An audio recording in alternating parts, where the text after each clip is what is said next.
시청자 여러분 안녕하십니까. 하루의 뉴스를 정리해드리는 YTN 뉴스라인입니다.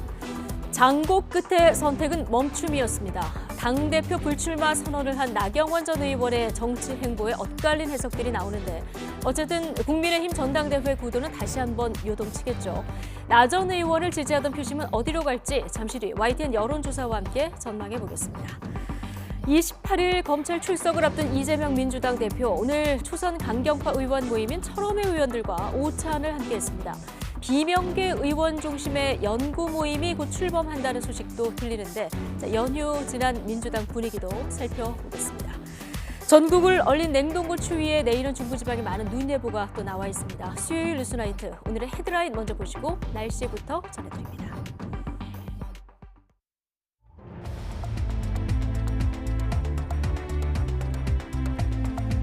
1월 25일 수요일 뉴스나이트 주요 뉴스입니다. 올겨울 최강 한파로 전국에 이틀째 꽁꽁 얼어붙으며 피해가 잇따랐습니다. 내일은 서울 등 중서부 지방에 새벽부터 아침까지 많은 눈이 예보돼 출근길에 심각한 교통 혼잡이 우려됩니다. 가스비 인상과 계속되는 한파에 따른 난방비 폭탄으로 취약층 복지시설은 물론이고 서민 가정의 시름도 깊어지고 있습니다. 이달부터 대폭 오른 전기요금은 2월 청구서에 반영될 예정이어서 부담이 더 가중될 것으로 보입니다. 재산세 등의 부과 기준이 되는 표준 단독주택과 표준지의 공시가격이 지난해보다 6% 하락한 것으로 나타났습니다. 공시가 하락은 지난 2009년 이후 14년 만인데 3월 발표되는 아파트 공시가는 낙폭이 더 커질 전망입니다. 당대표 도전을 고심하던 나경원 전 의원이 전당대회 불출마를 선언해 국민의힘 당권 구도에 미칠 영향이 주목됩니다.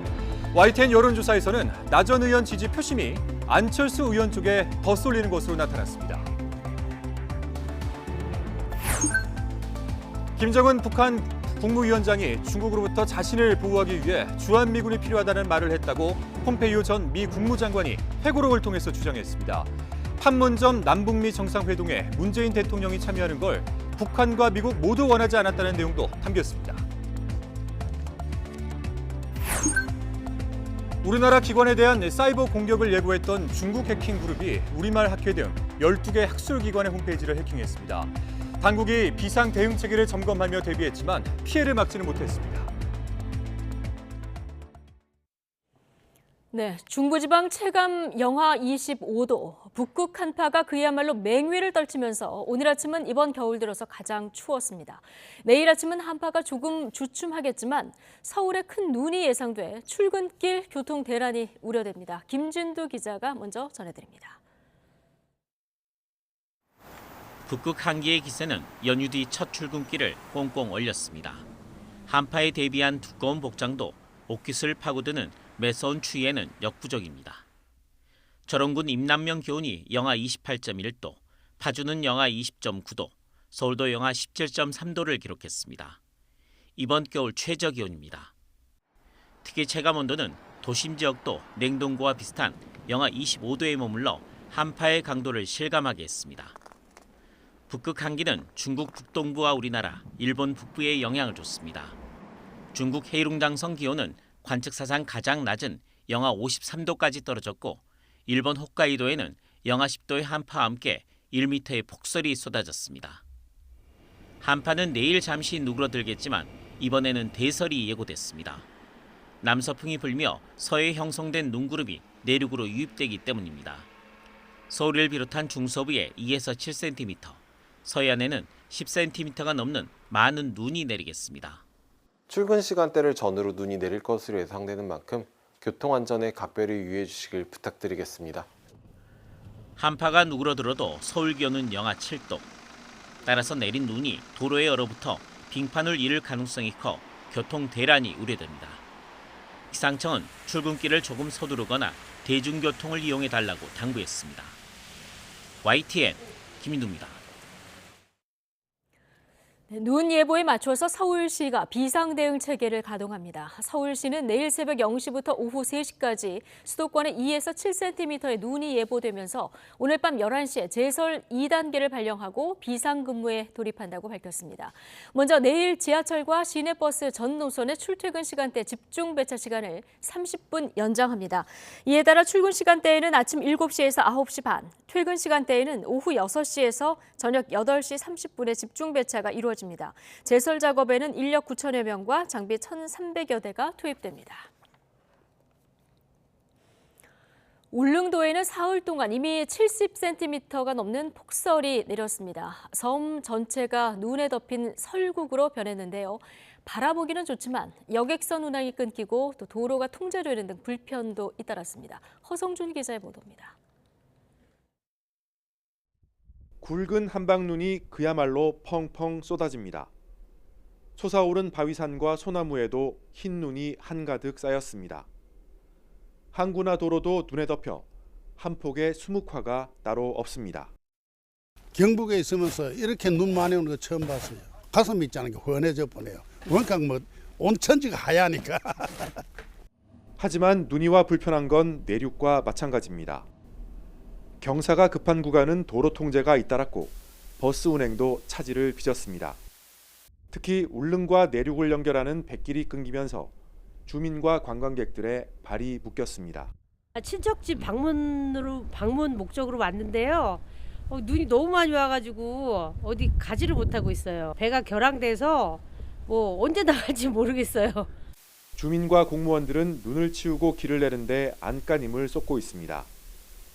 바다가 바로 앞인 만큼 제설차가 쌓인 눈을 치우면 살수차가 염화칼슘 대신 바닷물을 뿌려 남은 눈을 녹입니다.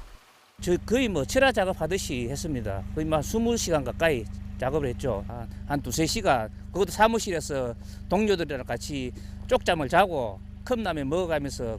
눈발이 잦아들면서 울릉도에 내려진 대설특보는 해제됐고 통제된 도로도 서서히 정상을 되찾고 있습니다. YTN 허성준입니다.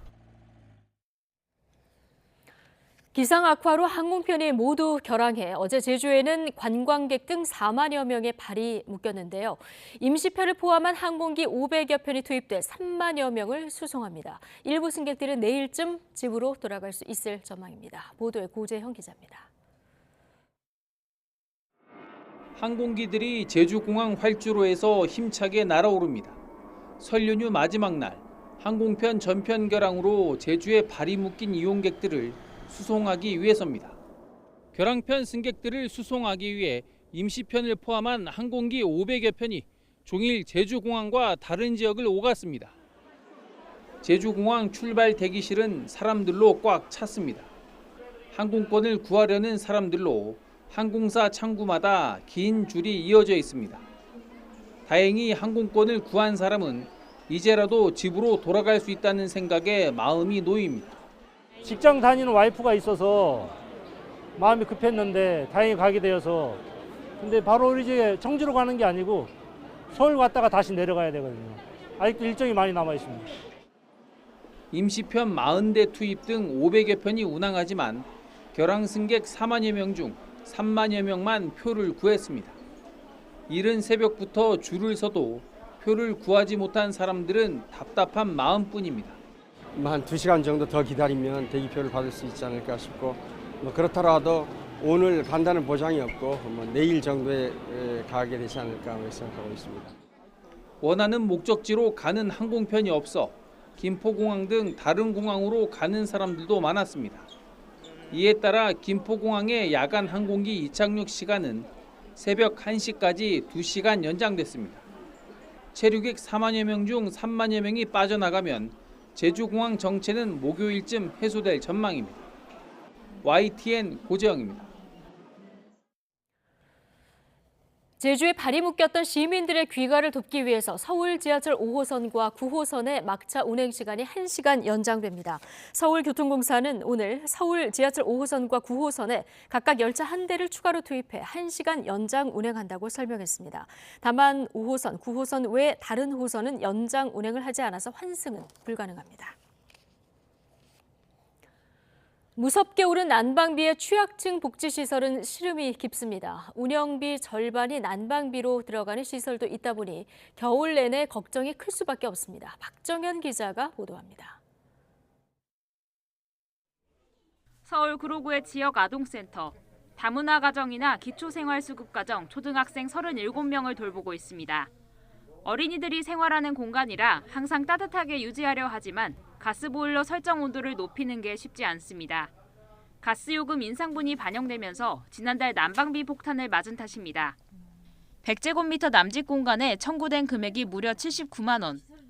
겨울철 실내 적정 온도보다 낮은 17에서 18도를 유지하며 지난해 같은 달보다 더 선선하게 지냈지만 대래 요금은 50% 넘게 올랐습니다. 운영비 절반이 난방비로 나갔습니다. 대략 지금 50%가량을 가스비가 혹은 다음 달이 되면은 방학에 온전하게 이제 아이들이 있었던 기간을 다음 달에 반영되기 때문에 심지어는 60%나 70%또 제가 아는 기관은 이미 운영비로 받은 금액 전액을 가스비로 사용해야만 하는. 노숙인 시설도 급등한 난방비에 한숨 쉬기는 마찬가지입니다. 혹한 속에 몸을 녹이기 위해 매일 노숙인 100에서 150여 명이 찾는 만큼 등유 보일러와 온풍기를 상시 가동하고 있습니다. 하지만 1리터에 1,000원 정도 하던 등유값이 1년 새 폭등하며 곤혹스러운 상황에 놓였습니다. 연료비가 많이 증가되었습니다. 작년 한 해 동안 한 40-50% 정도 연료비를 많이 쓰고 있습니다. 지난해 같은 기간과 비교해 사회복지시설에 적용되는 산업용 도시가스 요금은 40% 정도 올랐고 등유 역시 리터당 400원 넘게 뛰었습니다.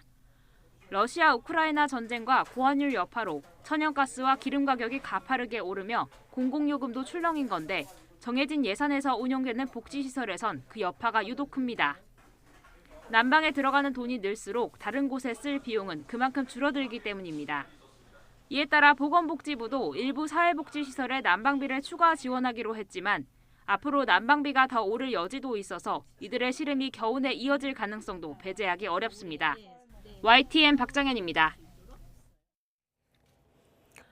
네, 난방비 청구서에 놀란 분들 많으시겠습니다만 다음 달부터는 더 큰 어려움이 예상됩니다. 최강 북극 한파 속에 난방비 부담은 여전한데 전기와 교통요금도 줄줄이 인상이 예고돼 있기 때문입니다. 보도에 박홍구 기자입니다. 최근 각 가정에 배달된 난방비 청구서는 지난해 12월 사용분입니다. 이미 도시가스 소매요금이 34% 이상 오른 상황에 영하 10도를 넘는 한파가 2주 넘게 계속되면서 실제 난방비는 한 달 새 2배 가까이 오른 것입니다. 12월 초부터 한파가 내려오면서 12월 한 달 동안 25일 정도는 평년보다 추웠던 그런 날씨였고 아주 매우 이례적으로 정말 추웠던 그런 달이라고 할 수가 있죠. 서울이 영하 17도 아래로 내려간 이번 추위도 난방 수요 급증을 예고하고 있습니다. 전통적으로 가장 추운 1월에 최강 한파가 찾아오고 대폭 오른 전기요금도 이번 달부터 반영되기 때문입니다. 전기요금은 올해 1분기부터 1kW당 13.1원 올라 전기 난로나 온풍기 같은 보조 난방 장치를 사용할 경우 2월에 받을 전기요금 청구서는 앞자리 수가 바뀔 것으로 보입니다. 특히 저소득층은 소비에서 난방비가 차지하는 비중이 크기 때문에 더 큰 어려움이 예상됩니다. 통계청 조사 결과 지난해 기준 소득 상위 20%, 5분위 가구의 연료비 지출은 가처분 소득의 2%에 불과하지만 하위 20%인 1분위 가구는 5배가 넘는 11.8%에 이른 것으로 나타났습니다. 지하철과 버스 등 대중교통 요금도 4월부터는 300-400원 오르고 택시 기본 요금은 다음 달부터 1,000원 인상됩니다. 이 밖에 상하수도 요금과 종량제 봉투, 주차 요금도 줄줄이 인상이 예고돼 있어 서민 경제의 어려움이 가중될 것으로 보입니다. YTN 박홍구입니다. 여야는 최근 난방비 급등에 대한 책임 소재를 두고 공방을 벌였습니다. 국민의힘은 전 정부의 잘못된 에너지 정책 탓이라고 했지만 민주당은 윤석열 정부가 두 손 놓고 구경만 하고 있다면서 대책 마련을 촉구했습니다. 김승환 기자입니다. 설 민심을 듣고 온 민주당 지도부는 첫 일성으로 난방비 문제를 꺼내들었습니다. 집집마다 비명이 터지며 민생이 파탄 지경인데도 윤석열 대통령은 당권을 장악하려는 권력 노름에 흠뻑 취해 손 놓고 있다는 겁니다. 갑자기 너무 많이 올라서 깜짝 놀라서 이게 뭐 잘못 계산된 건가. 취약계층들의 이 어려움이라고 하는 것이 상상을 초월한다는 점들을 정부 당국자들이 좀 인식해 주시기를 바랍니다. 또 에너지 문제 대응 등을 위한 추가 경정 예산 30조 제안에 대해 정부 여당이 크게 관심이 없어 보인다고 비판했습니다. 반면 국민의힘은 전 정부가 요금 인상을 억누르고 잘못된 에너지 정책을 펴 가스 요금이 크게 오른 거라고 화살을 돌렸습니다. 탈원전한다고 해서 주로 사용하는 바람에 전력 생산 단가가 급등함으로써 한전의 수지를 엉망으로 30조 추경을 두고도 이재명 방탄에 국민 혈세까지 투입하려는 기이한 행태에 혀를 내두를 지경이라고 꼬집었습니다. 이번 주말 검찰 조사를 앞둔 더불어민주당 이재명 대표는 당 초선 강성파 의원들과 오찬을 함께하며 대응 전략을 논의했습니다. 당무에 조금 더 신경 써달라는 얘기도 들은 사람도 있고, 그리고 좀 민주당이 조금 더 강하게 해달라는 이런 설문심에 대해서도. 국민의힘은 당내 강성파를 만나 위로를 받는 게 이 대표가 말한 당무냐면서 비리 의혹에 대해 답하라고 압박했습니다. 억지로 볼 수밖에 없었던 국민을 향한 최소한의 도리일 것입니다. 그 공소장의 내용이 맞다는 겁니까? 아니라는 겁니까? 1월 임시국회는 한 번도 본회의를 열지 못하는 사실상 개점휴업 상태입니다. 여야의 정쟁과 대치는 여전한데 2월에 임시국회를 연들 민생 법안을 제대로 논의할 수 있을지 의구심이 들 수밖에 없습니다. YTN 김승환입니다. 국민의힘 당대표 출마를 두고 고심을 이어왔던 나경원 전 의원이 오늘 당사에서 기자회견을 열고 전당대회 불출마를 공식 선언했습니다. 이 자리에서 나 전 의원은 선당 후사하겠다, 용감하게 내려놓겠다 이렇게 밝혔는데요. 이 결정 배경에는 이른바 윤심과 멀어진 것이 결정적인 영향을 미쳤다는 분석이 나오고 있습니다. 권남기 기자입니다. 장고를 거듭하던 국민의힘 나경원 전 의원이 당대표 불출마를 선언했습니다. 윤석열 대통령이 나 전 의원을 저출산 고령사회위원회 부위원장과 기후환경대사에서 동시에 해임한 지 12일 만입니다. 내년 총선 승리를 위해 선당후사 정신으로 결단을 내렸다고 이유를 설명했습니다. 우리 당의 분열과 혼란에 대한 국민적 우려를 막고 화합과 단결로 돌아올 수 있다면 저는 용감하게 내려놓겠습니다. 나 전 의원은 올해 초까지 각종 여론조사에서 선두권을 유지하며 한 달 넘게 당대표 출마를 고민해왔습니다. 하지만 부위원장직 사의 표명에 대한 윤 대통령의 전격적인 해임 결정과 대통령의 본의가 아닐 거란 말에 대한 김대기 비서실장의 공개 반박까지 대통령실과의 갈등은 커져만 갔습니다. 해임은 대통령의 정확한 진상 파악에 따른 결정이다. 드릴 말씀이 없습니다. 여기에 반윤의 우두머리가 되겠다는 것이냐는 장제원 의원의 비판이나 초선 의원 성명서 등 친윤그룹의 반발까지 이어지며 친윤을 자임한 나 전 의원의 입지는 갈수록 흔들렸습니다. 대통령과의 관계 개선 필요성과 당대표가 되어도 불안정할 수밖에 없다는 현실적인 계산, 또 최근에 여론조사 지지율 하락 추이 등이 겹치며 불출마로 이어진 것으로 보입니다. 솔로몬 재판이 진짜 엄마의 심정으로 이번에 그만두기로 결정했습니다. 초선 의원들의 처지는 이해합니다. 불출마 선언으로 나 전 의원은 윤 대통령이나 당내 친윤계와 최악의 충돌은 피하게 됐지만 중진 정치인으로서의 위상엔 적지 않은 타격을 입었다는 분석도 나옵니다. 당내 친윤계 의원들의 전방위 압박과 대통령실의 이례적인 비판이 나경원 전 의원 불출마의 결정적인 배경으로 꼽히고 있다는 점도 여권 전체엔 부담이 될 가능성이 높습니다. YTN 권단기입니다. 네, 나경원 전 의원의 불출마로 국민의힘 전당대회는 김기현 의원과 안철수 의원의 양강구도로 재편됐습니다. 앞서 양측은 서로를 향해 철새 정치나 진흙탕 등의 거친 언사를 주고받은 만큼 앞으로 신경전은 더욱 치열해질 전망인데요. 이제 남은 변수는 유승민 전 의원의 출마 여부가 될 전망입니다. 엄윤주 기자의 보도입니다. 나경원 전 의원이 불출마하면 국민의힘 전당대회가 김기현 의원과 안철수 의원의 양강구도로 치러지리라는 건 어느 정도 예상됐습니다.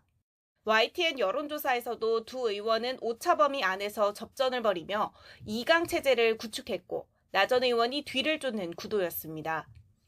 김기현 의원이나 안철수 의원 모두 나경원 전 의원 지지세를 끌어들이는 게 당장 급하게 됐는데 나 전 의원은 전당대회에서 어떤 역할도 하지 않겠다고 선을 긋고 있습니다. 앞으로 전당대회에 있어서 제가 어떠한 역할을 할 공간은 없다. 그리고 어떤 역할을 할 생각은 없다라는 말씀을 드립니다.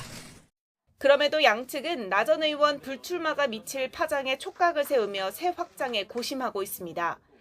내심 다자구도를 기대했던 안철수 의원은 안타깝고 아쉽다며 나 전 의원을 거칠게 비난해온 친윤계를 에둘러 비판했습니다. 참 아쉽게 됐습니다. 나경원 전 대표님께서 말씀하신 여러 가지 그 사항들에 대해서 저도 충분히 공감이 갑니다. 수도권 연대를 모색했던 윤상현 의원 역시 당이 여전히 뺄셈 정치의 모습을 보였다고 지적했습니다.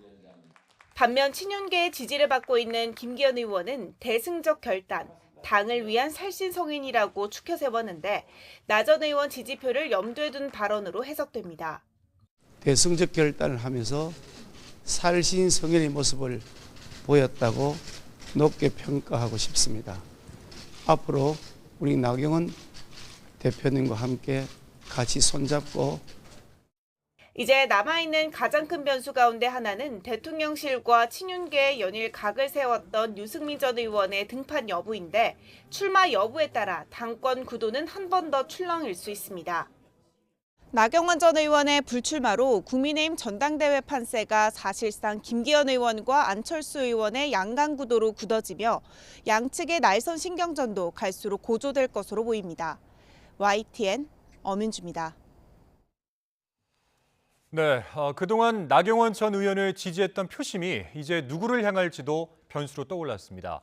YTN이 실시한 가상 양자 대결 여론조사를 분석해보면 김기현 의원보다는 안철수 의원 쪽으로 지지세가 조금 더 쏠리는 것으로 나타났습니다. 정유진 기자의 보도입니다.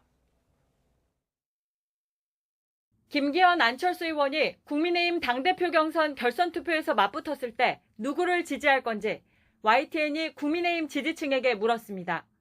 안철수 의원은 49.8%, 김기현 의원은 39.4% 지지를 받는 것으로 집계됐습니다. 안 의원이 오차범위 밖에서 김 의원을 앞선 것으로 나왔습니다. 나경원 전 의원의 전격 불출마 선언이 국민의힘 지지층 표심에 미칠 영향도 좀 더 깊이 들여다봤습니다. 다자 대결에서 나 전 의원을 지지한다고 응답한 139명 가운데 56.4%는 안철수 의원을 선택했습니다. 김기현 의원을 지지하겠다는 답변은 34.1%였습니다. 다만 보수층에서 인지도가 높은 나 전 의원이 당권 도전에 나서지 않으면서 범윤석열계 지지세 일부가 김기현 의원으로 집결할 가능성도 있습니다. 어찌됐든 나경원 전 의원 지지 표심은 결선 당락에 영향을 미칠 수 있는 만큼 김기현, 안철수 의원도 저마다 나 전 의원 지지층을 겨냥한 구애 공세에 나설 것으로 보입니다. 유승민 전 의원의 출마 여부도 중요 변수인데 유 전 의원 지지응답자 10명 가운데 6명도 김 의원과 안 의원이 결선에서 만나면 안 의원을 지지하겠다고 답했습니다. 가상 양자 대결에서 안 의원은 20, 30대에서 60% 넘는 지지율을 기록했고 5, 60대에서도 김 의원을 근소한 차이로 앞서는 것으로 나타났습니다.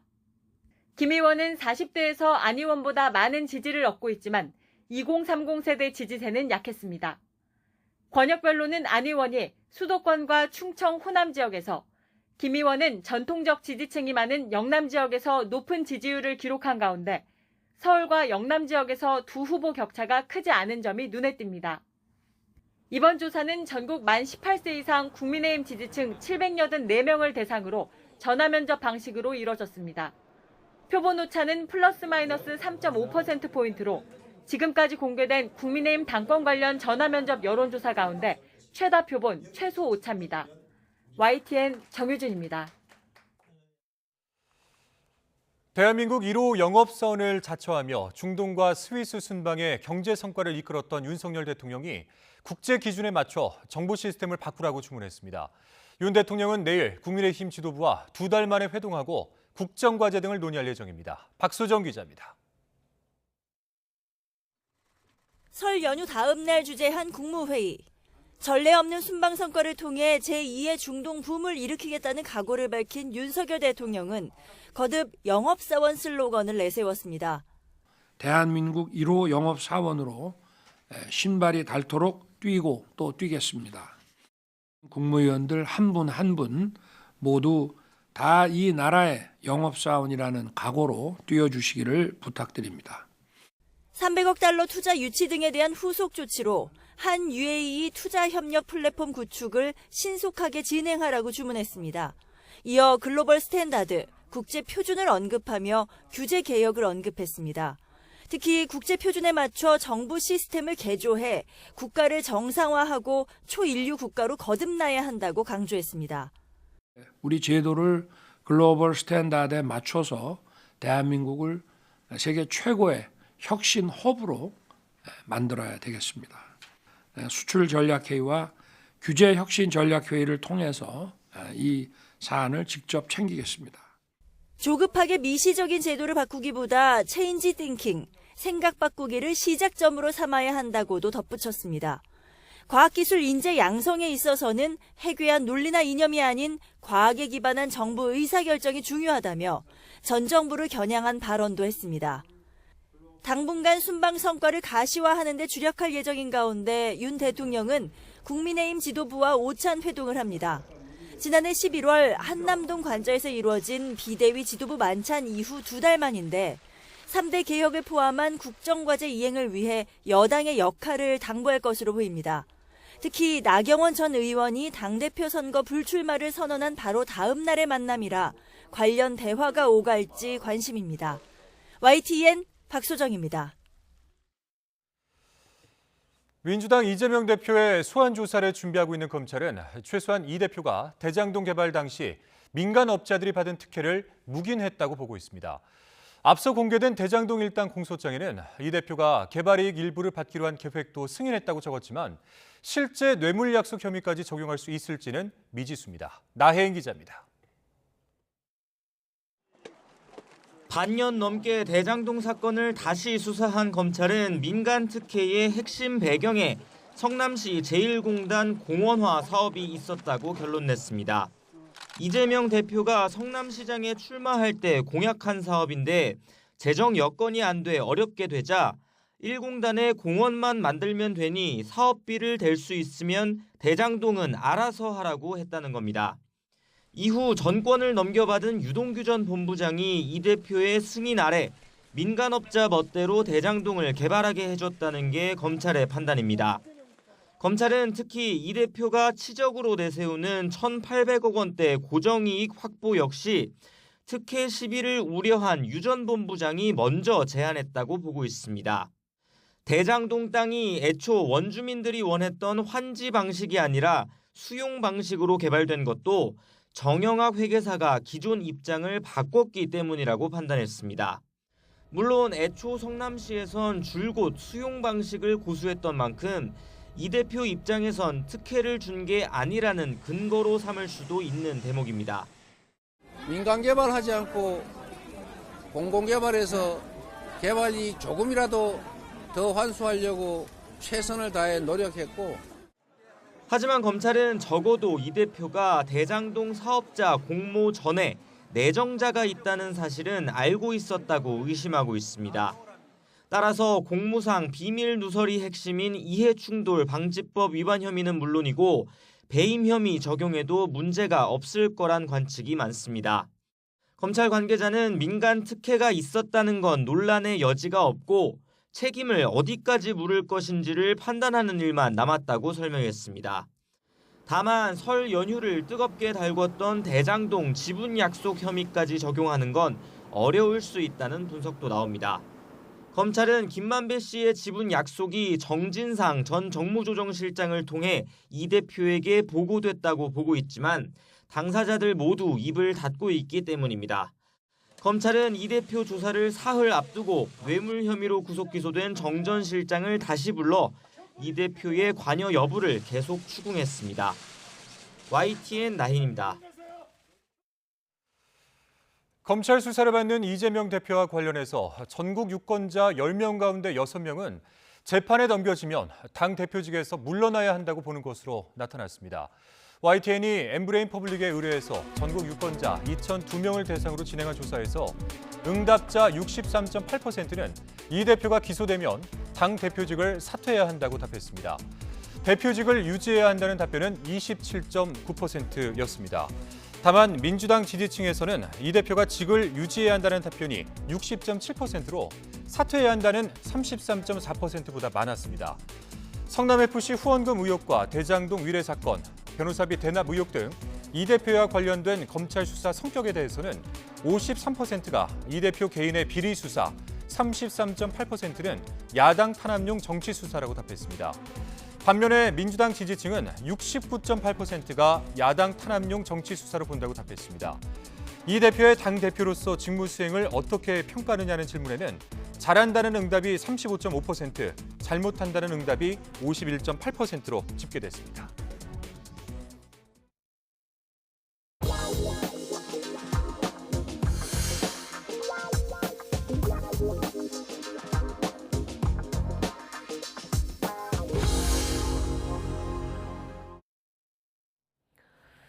재산세 등 세금 부과 기준이 되는 표준 단독주택과 표준지의 공시가격이 지난해보다 약 6% 내렸습니다. 공시가 하락은 2009년 이후 처음입니다. 오늘 3월 발표되는 표준 아파트 공시가격은 이보다 더 크게 하락할 것으로 전망됩니다. 이동우 기자가 취재했습니다. 부동산 침체기에 부동산 보유세 부담을 완화하기 위해 정부가 올해 표준지와 표준주택의 공시가격을 지난해보다 약 6% 내렸습니다. 표준지와 표준주택 공시가격이 내려간 것은 지난 2009년 금융위기 이후 14년 만에 처음입니다. 단독주택과 토지 공시가격의 현실화율이 지나치게 높아지면서 보유세 부담이 가중돼 조세 저항까지 우려되자 2020년 수준으로 하향 조정한 영향이 큽니다. 최근 집값 하향세 및 어려운 경제 여건 등을 감안하여 23년 부동산 보유세 부담을 20년 수준으로 완화하기 위해 23년 현실화율을 20년 수준으로 하향 조정하게 됐습니다. 표준지와 표준주택 공시가격은 개별 지가와 개별 주택가격 산정의 기준으로 정확한 개별 공시가격은 시군구에서 산정합니다. 공시가격은 재산세와 종합부동산세뿐 아니라 건강보험료와 기초연금 등 67개 행정제도의 기준으로 사용됩니다. 이런 가운데 올해 3월 발표되는 아파트 공시가격은 표준주택이나 표준지보다 더 크게 내릴 것으로 전망됩니다. 지난해 실거래가가 급락한 데다 공시가격 현실화율을 2020년 수준으로 낮추기로 하면서 가격 하락에 현실화율 인하 효과까지 겹치기 때문입니다. 정부는 최근 2년간 공시가격이 급격하게 오른 9억 원 이상 아파트의 현실화율을 더 크게 하향 조정하기로 해 특히 고가 아파트의 공시가격이 크게 내릴 것으로 예상됩니다. 9억 원 이상 주택은 지난 정부가 현실화가 부족한 고가주택으로 분류해 최근 2년간 공시가격을 급격하게 올렸습니다. 정부는 올해 이후 적용될 공시가격 현실화 계획은 올해 부동산 시장 상황과 경제 여건의 불확실성이 높아 올 하반기에 확정할 예정입니다. YTN 이동호입니다. 배달 노동자나 대리기사가 비과세 혜택을 받을 수 있는 소득 기준이 1,000만 원 넘게 올랐습니다. 한 해 소득이 3,600만 원 미만이면 최대 80%까지 세금을 내지 않아도 됩니다. 이형원 기자입니다. 배달 노동자와 학습지 강사, 대리운전 기사 등은 단순 경비율을 적용받아 왔습니다. 경비장부를 쓸 여력이 없는 영세 사업자의 소득 가운데 일정 비율을 경비로 간주해주는 제도입니다. 한 해 수입 2천만 원에 단순 경비율 80%를 적용하면 1,600만 원은 경비로 쓴 거로 보게 됩니다. 그만큼 과세 대상에서 빠져 세금 부담이 줄어드는 겁니다. 이런 혜택을 보려면 소득 기준을 충족해야 합니다. 기존에는 한 해 수입이 2,400만 원에 못 미쳐야 했는데 이제는 3,600만 원 미만으로 완화됩니다. 개인 서비스를 제공하는 인적 용역 사업자 수입이 대부분 한 해 3,600만 원 미만인 점을 고려한 조치입니다. 단순 경비율은 업종별로 다르게 책정되는데 배달 서비스는 80%에 육박합니다. 이들이 벌어들이는 소득의 80%에는 세금이 부과되지 않는 겁니다. 3,600만 원 정도면 월 300 정도일 것 같은데 단순 경비율로 하면 그 이하로 버시는 분들은 확실히 체감 효과가 있을 거고요. 네, 단순 경비율 공제가 좀 크거든요. 개정안에 따라 소득세 부담이 줄어드는 특수 형태 근로 종사자나 프리랜서 등은 420만 명에 달할 것으로 추산됩니다. 바뀐 시행령은 입법 예고와 국무회의를 거쳐 다음 달 말 공포 시행됩니다. YTN 이영훈입니다. 중국 해킹 그룹이 국내 학술기관 홈페이지 여러 곳을 해킹했습니다. 해킹 피해가 발생한 홈페이지를 한번 살펴보겠습니다. 네, 먼저 한국보건기초의학회 홈페이지입니다. 해킹 사실이 알려진 오늘 오전에 접속해보니 영화 매트릭스에 쓰였던 이미지를 배경으로 한국 인터넷 침입을 선포하다라는 문구가 등장합니다. 해커그룹이 게시한 것으로 추정되는 이 이미지에는 계속해서 한국 정부와 공용 네트워크를 해킹하겠다는 내용도 적혀 있습니다.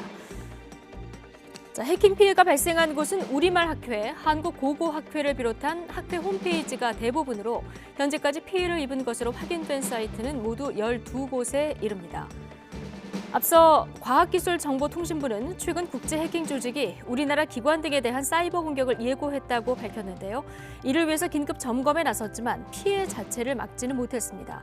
다만 이와 함께 개인정보 해킹 등 다양한 형태의 사이버 공격이 여럿 발생하고 있어 엄중한 경계를 갖추어야 할 상황이라고 강조하기도 했습니다. 국방부와 합동참모본부가 지난달 26일 북한 무인기의 영공 침범 당시 군의 작전 수행과 상황 전파, 전력 운영, 훈련에서 미흡한 점이 다소 식별됐다고 평가한 내용을 국회에 보고한 것으로 알려졌습니다. 합참은 북한 무인기에 대한 위협 인식이 핵과 미사일에 대비해 부족했고 현재 작전 수행 체계인 두루미 체계가 소형 무인기 대응에 효과적이지 않다며 실질적 방공 훈련이 부족했던 점을 신속하지 못했던 대응의 원인으로 지목했습니다. 그러면서도 합참은 레이더에 하루 평균 수천 개의 항적이 포착돼 대응에 현실적 한계가 있고 현재 보유한 장비로는 제때 탐지가 제한되며 사거리와 민간 피해 등을 고려할 때 단거리 방공 무기에 의한 타격이 어렵다고 토로했습니다. 네, 북한의 김정은 국무위원장이 중국으로부터 자신을 보호하기 위해 주한미군이 필요하다고 말했다며 트럼프 행정부 때 미국 국무장관을 지냈던 마이크 폼페이오가 최근 발간한 회고록을 통해서 주장했습니다. 폼페이오 전 장관은 이런 맥락에서 남한의 미국 미사일과 지상군 전력을 강화해도 북한은 신경 쓰지 않을 거라고 주장했습니다. 워싱턴에서 권중기 특파원입니다. 회고록은 폼페이오가 CIA 국장이었던 2018년 3월 평양에서의 김정은과 비밀 회동 이야기로 시작합니다. 당시 폼페이오가 염두에 둔 협상 포인트는 3가지. 핵무기를 포기해도 이라크 후세인과 리비아의 카다피와 달리 김정은은 안전할 거라는 확신을 줘야 한다는 것과 북한 군부와 엘리트가 권력을 유지하면서 경제적으로 번영할 거라는 믿음을 줘야 한다는 점이었습니다. 마지막으로 중국으로부터 신변 안전 확보인데 폼페이오 자신도 처음엔 과소평가했던 면이라고 털어놨습니다. 폼페이오 책을 보면 중국은 늘 우리에게 주한미군이 철수하면 김정은 위원장이 기뻐할 거라고 말한다고 전하자 김정은은 신나서 웃고 탁자를 두드리며 중국인들은 거짓말쟁이라고 외쳤습니다. 그러면서 주한미군은 중국으로부터 자신을 보호하기 때문에 필요하다며 중국이 주한미군의 철수를 바라는 건 한반도를 티베트나 신장처럼 다루길 원해서라고 말했습니다. 폼페이오는 그러면서 미국 미사일과 지상군을 남한에 추가 배치해도 북한은 전혀 신경 쓰지 않을 거라고 주장했습니다. 폼페이오는 비핵화라는 임무를 완수하진 못했지만 적어도 당시엔 북한의 미사일과 핵실험은 막았다며 바이든 행정부의 대북 정책을 에둘러 비판했습니다. North Korea, their conventional forces are more aggressive. I don't believe for a second that would have happened if we were still on watch. 폼페이오는 2019년 6월 판문점에서 열린 남북미 정상회동을 떠올리며 김정은과 미국 측 모두 문재인 대통령이 참여하는 걸 원하지 않았다고 회고록에 썼습니다. 이 밖에도 김정은이 로켓맨이라는 별명은 괜찮지만 작다는 표현은 괜찮지 않다고 트럼프에게 말했고 김정은이 45분마다 담배를 피우러 나갈 정도로 애연가라는 내용 등도 적었습니다. 한때 트럼프의 예스맨으로 불렸지만 정권 말기 거리가 멀어진 폼페이오 전 장관은 조만간 트럼프에 맞서 공화당 대선 주자로 나서겠다는 뜻을 내비치고 있습니다. 워싱턴에서 YTN 권윤기입니다. 내년 11월 미국 대통령 선거가 예정돼 있는 가운데 조 바이든 대통령의 지지율이 도널드 트럼프 전 대통령에게 뒤진다는 가상 대결 결과가 나왔습니다. 직전 조사 결과와는 정반대입니다. 김원배 기자가 보도합니다. 미국 에머슨 대학이 19일부터 21일까지 등록 유권자 1,015명을 대상으로 내년 대통령 선거 가상 대결을 진행했습니다. 조 바이든 대통령의 지지율은 41%, 도널드 트럼프 전 대통령의 지지율은 44%로 나타났습니다. 오차범위 내긴 하지만 바이든 대통령이 3%포인트 뒤졌습니다. 이번 조사 결과는 직전 조사와는 정반대입니다. 지난해 11월 조사에서는 바이든 대통령이 45%의 지지율을 기록해 41%에 그친 트럼프 전 대통령을 4%포인트 앞섰습니다. 바이든 대통령과 공화당 차기 주자로 급부상 중인 론 디센티스 플로리다 주지사가 대결할 경우 바이든 40%, 디센티스 39%로 나타났습니다. 오차범위 내긴 하지만 바이든 대통령이 1%포인트 앞섰습니다. 민주당 경선 유권자의 58%는 바이든 대통령이 차기 대선 후보가 돼야 한다고 답했고 42%는 다른 후보가 출마해야 한다고 지목했습니다. 에머슨대는 바이든 대통령은 히스패닉과 흑인 등 소수자 사이에서 확고한 지지율을 보이고 있지만 백인 유권자의 51%는 다른 후보가 필요하다고 답했다고 설명했습니다. 공화당 경선 유권자의 경우 응답자의 55%가 트럼프 전 대통령을 차기 후보로 지지했고 디센티스 플로리다 주지사를 지지한 답변은 29%로 나타났습니다. 지난해 11월과 비교하면 트럼프 전 대통령 지지율에는 변화가 없지만 디센티스 주지사 지지율은 4%포인트 상승했습니다.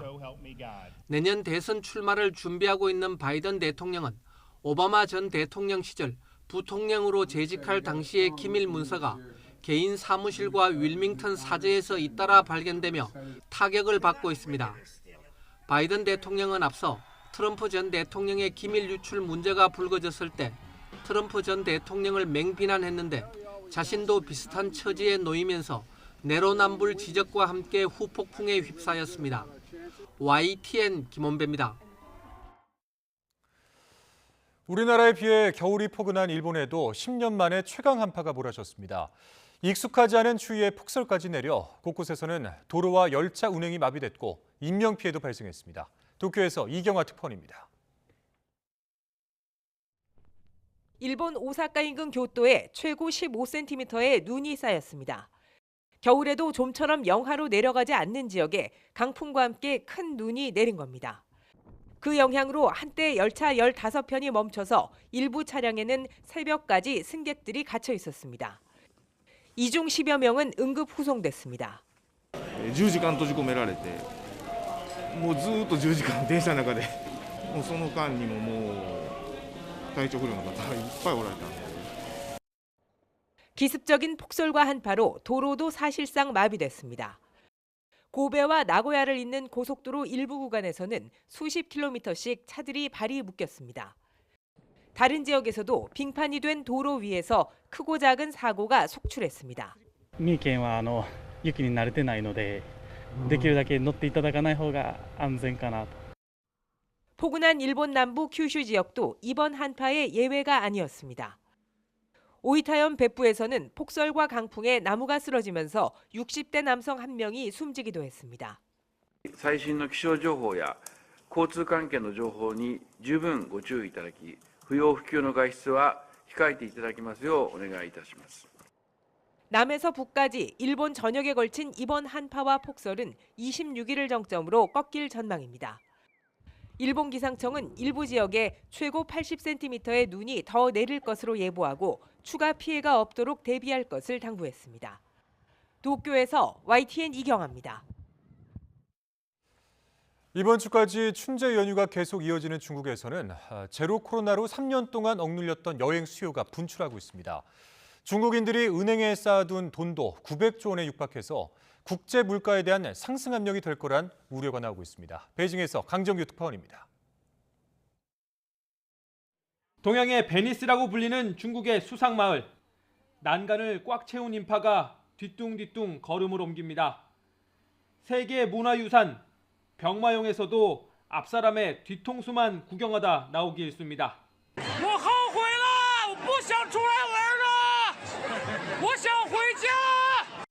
올해 춘제 연휴 관광산업은 이미 2019년 코로나 이전으로 돌아갔다는 평가입니다. 작년 대비 호텔 예약은 2배, 국내선 항공권 예매는 4배 이상 늘었습니다. 국제선 승객도 2배나 뛰었는데 다음 달 6일부터는 더 많아질 걸로 보입니다. 코로나19 예방 차원에서 금지되어 온 중국인들의 단체 해외 관광이 풀리기 때문입니다. 제로 코로나 3년 동안 억눌린 여행 욕구와 함께 보복적 소비도 분출할 전망입니다. 중국인들이 은행에 쌓아둔 현금이 7,200억 달러, 900조 원에 육박한다는 추산도 나왔습니다. 이 돈이 시중에 풀리면 가뜩이나 치솟은 국제 물가를 더 밀어올릴 거란 우려가 제기됩니다. In terms of added demand addressed to the global economy, will be a positive for the rest of the world, but will have inflationary pressure on many of us. 올해 중국발 경기 회복에 대한 기대감도 높아서 춘제 연휴 이후에도 위안화 강세가 이어질 거란 관측에 무게가 실립니다. 베이징에서 YTN 강정규입니다. 지구 종말까지 남은 시간 90초. 러시아의 우크라이나 침공 이후 핵무기 사용 우려가 커지면서 지구 종말 시기의 초침이 파멸의 상징인 자정 쪽으로 10초가 더 앞당겨졌습니다. 자세한 소식은 한영규 기자가 전해드리겠습니다. 미국 핵과학자회는 지구 종말 시기의 초침을 자정 쪽으로 10초 더 옮겼습니다. 러시아의 우크라이나 침공 이후 전술핵 사용 위험이 커졌다며 경고 수위를 높인 것입니다. 2020년 이후 3년간 100초 전으로 유지했지만 90초 전으로 앞당겨졌습니다. Russia's thinly veiled threats to use nuclear weapons remind the world that escalation of the conflict by accident, intention, or miscalculation is a terrible risk. The possibilities that the conflict could spin out of anyone's control remains high. 미 핵과학자회는 2차 대전 당시 핵무기 개발에 참여한 아인슈타인 등이 주축이 돼 만들었습니다. 지구 멸망 시간을 자정으로 정하고 핵 위협과 기후변화 위기 등을 종합적으로 고려해 매년 지구의 시각을 발표하고 있습니다. 1947년 자정 7분 전으로 시작해 미소간 전략무기 감축 협정이 체결된 1991년에는 17분 전으로 늦춰지기도 했지만 2020년 이란과 북한 핵 프로그램 등을 이유로 100초 전으로 이동한 뒤 이번에 90초 전까지 다가섰습니다. 미 핵과학자회는 우크라이나전이 장기화하면서 생화학 무기 사용 가능성도 높아졌다고 우려했습니다. The risk that Russia will deploy biological weapons against Ukraine continues to escalate as conditions there become more and more chaotic. 이 같은 경고에 대해 우크라이나인들은 심판의 날이 오는 것은 생각하고 싶지도 않다는 반응을 보였습니다. YTN 한영규입니다.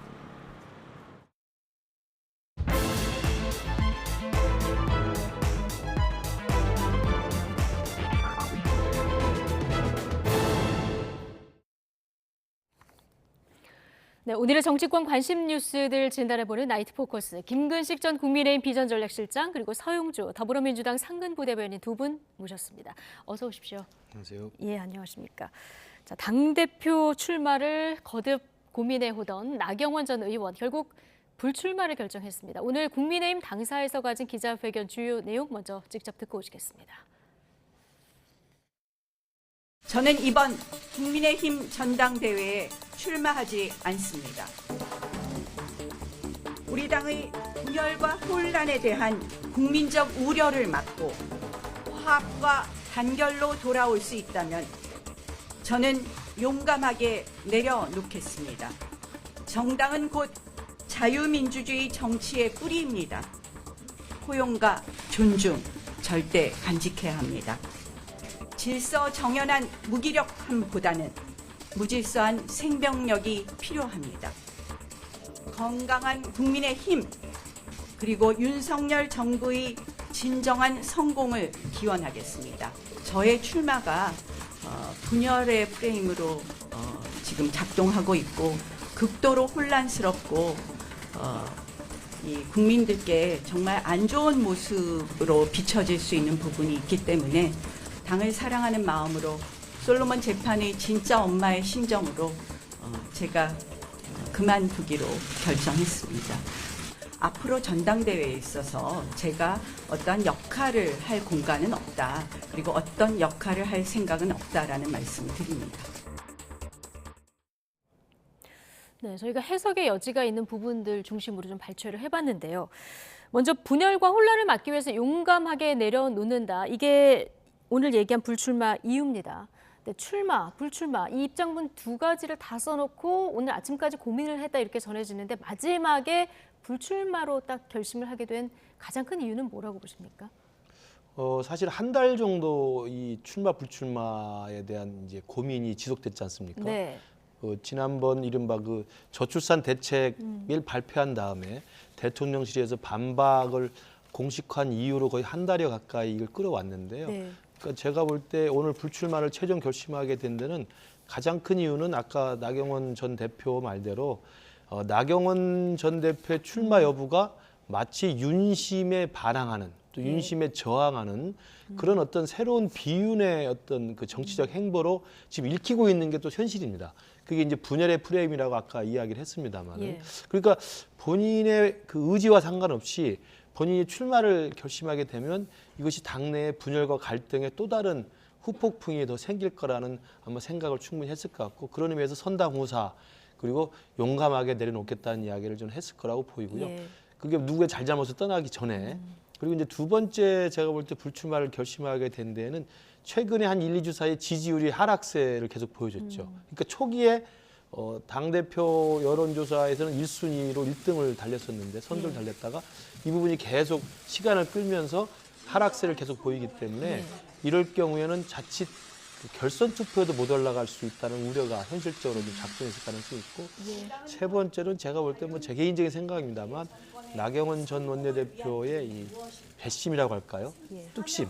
그러니까 대통령실에서 그렇게 거세게 공개적이고 공식적인 반박을 해왔을 때 본인이 옳다고 생각하면 그것도 감수하면서 끝까지 밀고 나갈 수 있는 초반에 강한 의지 이런 것들을 보여줬더라면 또 상황은 좀 바뀌지 않았을까 생각이 드는데 거의 한 달 가까이 계속 그 부분에 대해서 확실한 결기와 의지를 보이지 못했던 측면이 좀 시기를 타이밍을 좀 놓친 측면이 있지 않나 저 개인적으로 생각합니다. 정치인 나경원의 성향 그리고 좀 실기를 한 이런 네. 부분도 좀 작용하지 않았을까 이렇게 분석을 해주셨는데 윤석열 정부의 진정한 성공을 기원한다 이런 얘기도 했고요. 자, 솔로몬 재판의 진짜 엄마의 심정이다 이런 얘기도 했거든요. 어떻게 읽으셨습니까? 그러니까 저는 나경원 전 의원의 이 메시지를 보면서 조금 앞뒤가 안 맞아요. 윤석열 정부의 성공을 바란다. 그다음에 무질서한 생명력이 필요하다. 근데 무질서한 생명력은 결국에는 본인이 출마해서 무질서한 생명력을 줘야 돼요. 그러니까 지금 말하는 거는 질서정연한 무기력함을 선택한 거 아닙니까? 불출마로요. 그다음에 솔로몬의 지혜. 그러니까 본인이 윤석열 정부나 어떤 윤심에 대해서 거슬리지 않겠다. 분열의 단초를 제공하지 않겠다 해놓고서는 또 솔로몬의 지혜를 하는 엄마의 역할이거든요. 근데 이제 김 교수님 말씀하신 대로 여러 가지 어떤 그런 요인들이 있을 거지만 저는 거기에 한 두 가지 정도를 더 덧붙이면 왜 제 마음을 몰라주세요라고 얘기한 것 같아요. 윤석열 대통령한테. 근데 결국에는 윤석열 대통령을 저는 버릴 수 없어요. 제 마음을 알아주세요. 라는 것을 불출마를 이렇게 공개적으로 긴 단어를 사용해서 말하자면 좀 우아하게 그리고 좀 여러 가지 메시지를 던질 이유가 없었다. 이거는 결국에는 윤심에 반할 생각이 없다. 그리고 좀 따지고 보면 미움받을 용기가 없는 거예요. 그러니까 뭐 용감하게 선택했다 하지만 본인은 윤석열 대통령 윤심에게 미움받을 용기가 없다. 결국에는 그걸 또 일맥상통한 말이 정치인 나경원으로서 그러니까 더 이상 지도자의 어떤 그런 결기 이런 것보다는 누군가의 기대서 나는 정치를 할 수밖에 없다라는 부분을 솔직히 본인 스스로 인정하는 꼴이 되고요. 그리고 저는 이제 전체적인 맥락을 보면 나경원 전 의원의 불출마는 결국에는 이 국민의힘의 전당대회가 용산, 윤심이 정말 너무나 보이지 않는 손으로 아니 이제는 노골적으로 보이는 선으로 작용하고 있구나라는 걸 보여주는 거라서요. 저는 나경원 의원이 좀 안타깝기도 하고요. 네. 좀 짠한 마음도 들었어요. 네. 지난주에 출마할 거다 이렇게 전망을 원래 하셨었는데. 정치공학적으로 따지면 출마하시는 게 맞죠. 그런데 예. 이건 좀 비정상적인 정치 행보다고 예. 판단할 수 있습니다. 지금 질서정연한 무기력함보다는 무질서한 생명력이 필요하다고 해놓고 본인은 지금 질서정연한 무기력함을 선택했다 이런 얘기를 지금 해주셨거든요. 그러면서 전체적인 맥락은 제 마음을 알아주세요. 자, 이런 얘기다 이렇게 읽으셨는데요. 끝까지 지금 보면은 대통령하고는 각을 세우지 않으려는 노력이 곳곳에 좀 숨어 있습니다. 오늘 나경원 전 의원이 뭐 자주 입는 옷이라고는 합니다만 네. 오늘 입고 나온 옷도 지난번 저출산고령사위원회 부위원장 임명장을 받을 때 그때 입었던 옷하고 같은 옷이라서 또 여러 가지 해석이 나오더라고요. 그러니까 오늘 고민 끝에 최종 결심으로 이제 불출마를 택하게 된 건 가장 큰 나경원 의원의 그 기준은 대통령과 척지지 않겠다. 네. 그리고 친윤으로 남겠다. 이제 이것이었던 것 같습니다. 왜냐하면 이거 현실적으로 임기 5년의 대통령제에서 지금 임기 1년도 안 되는 상황에서의 대통령이 주도하는 내년 총선이 눈앞에 있지 않습니까? 그 상황에서 과연 대통령과 척을 지면서까지 내가 정치적 미래를 담보할 수 있느냐라는 고민을 무지하게 많이 했을 거예요.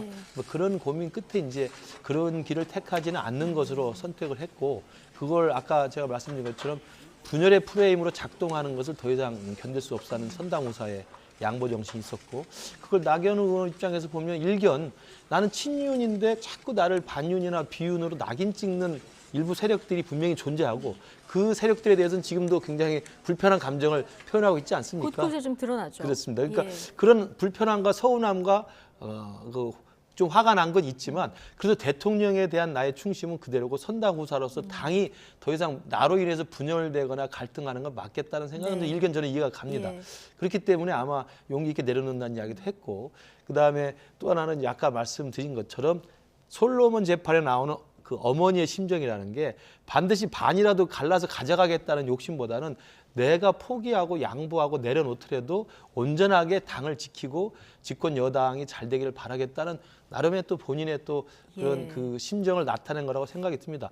그래서 저는 그런 결정 자체는 충분히 존중할 만하다고 생각이 드는데, 과연 개인 정치인 나경원 또 지금 사선의 중진 의원인 정치인 나경원의 정치적 미래는 과연 이 결정이 득이 될까 시될까는 뭐 많이 남아있는 변수가 있을 것으로 그 질문 보입니다. 드리려고 했는데요. 네.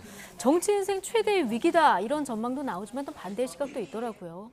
그러니까 이제 오늘 이 결정이 대통령을 호가호위하면서 나경원 의원을 누가 봐도 친윤이고 이 국민의힘이라는 보수 정당을 지켜온 보수의 여전사인데 반윤의 우두머리라고 했던 일부 세력들에 대한 그 분명한 선긋기는 한 것 같아요. 네. 그래서 그 사람들에 대해서는 여전히 비판의 화살을 좀 겨누고 있기 때문에 그들이 잘못하고는 있지만 또 그들이 당내 갈등과 본인의 어떤 억울함에 대한 어떤 원인을 제공한 사람들이지만 그럼에도 불구하고 대통령, 윤석열 정부의 성공, 그다음에 보수 정당으로 해서 국민의힘의 어떤 승리, 이 부분을 위해서 나는 그냥 선당후사에서 포기하겠다는 그런 내용을 밝힌 거기 때문에 이게 있는 그대로 진심이 전달되고 이것이 잘 작동이 돼서 내년 총선에서 승리하게 된다면 일정 정도 평가를 받을 수 있는 부분이 있고요.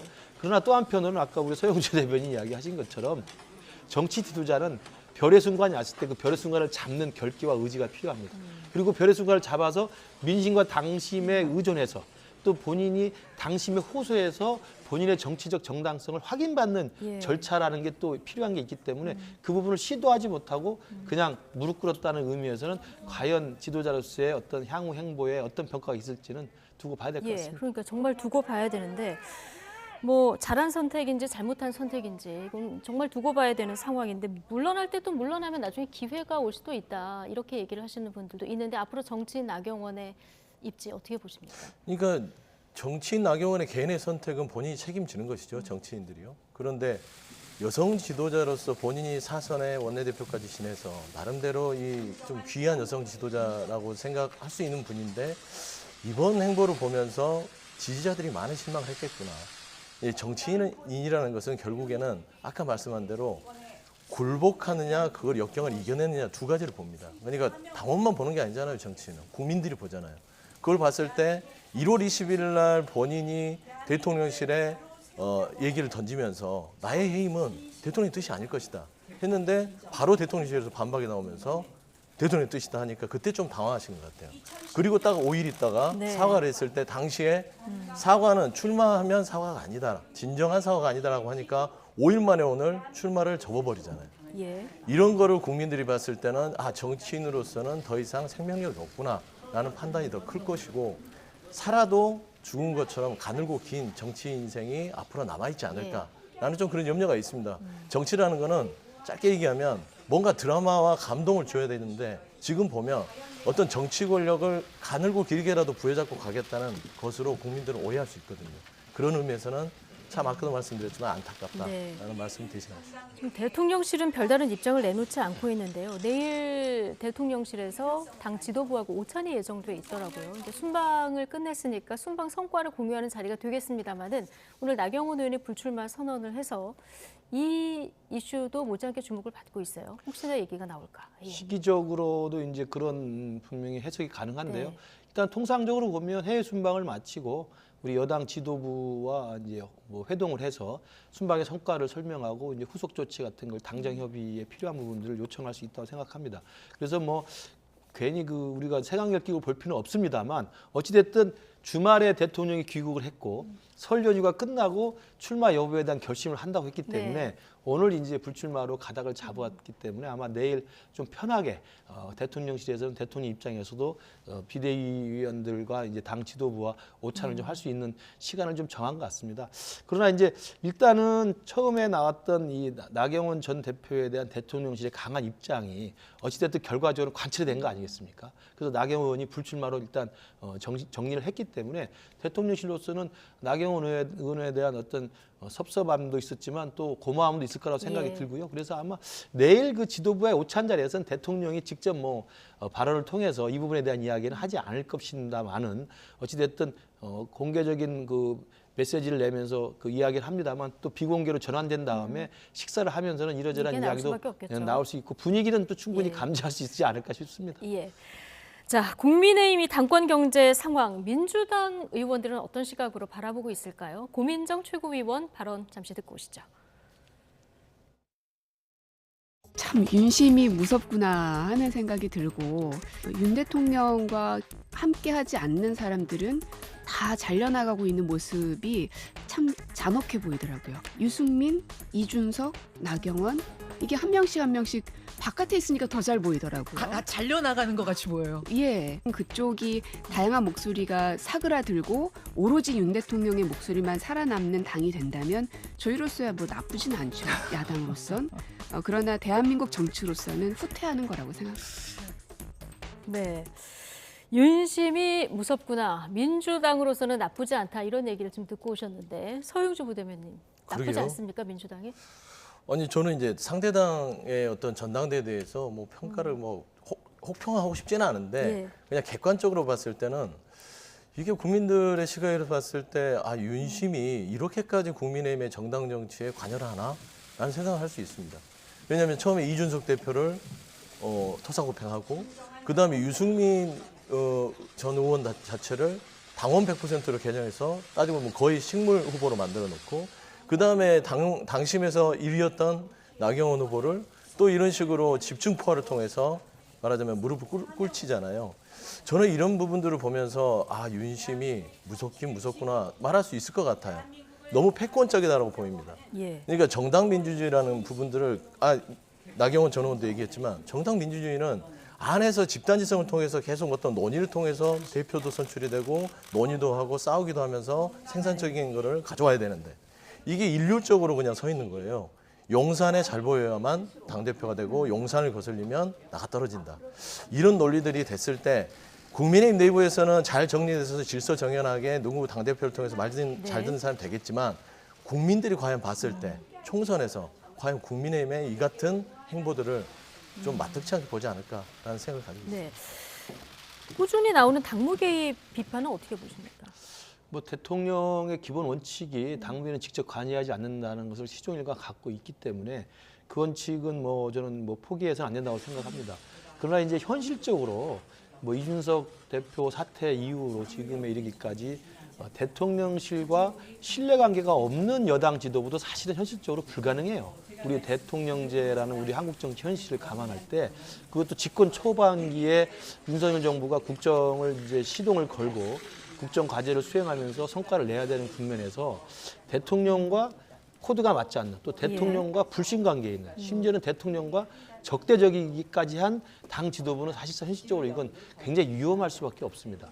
그렇기 때문에 아마 그런 현실적인 대통령제 하에서의 당정 관계 또 집권 여당과 대통령과의 현실적인 관계를 우리가 감안해 보면 뭐 대통령실 입장에서야 내년 총선은 어차피 대통령에 대한 평가 또 대통령 윤석열 정부에 대한 중간 평가 성격으로 국민들이 평가를 하기 때문에 당 지도부는 대통령과 코드가 맞고 신뢰관계에 있고 대통령에게 편하게 이야기하면서 의견을 서로 조율할 수 있는 이런 아마 지도부로 해야 된다는 생각들은 갖고 있는 것 같습니다. 그런 측면에서 당원들도 상당 부분 이제 이해를 하고 있는 것 같고요.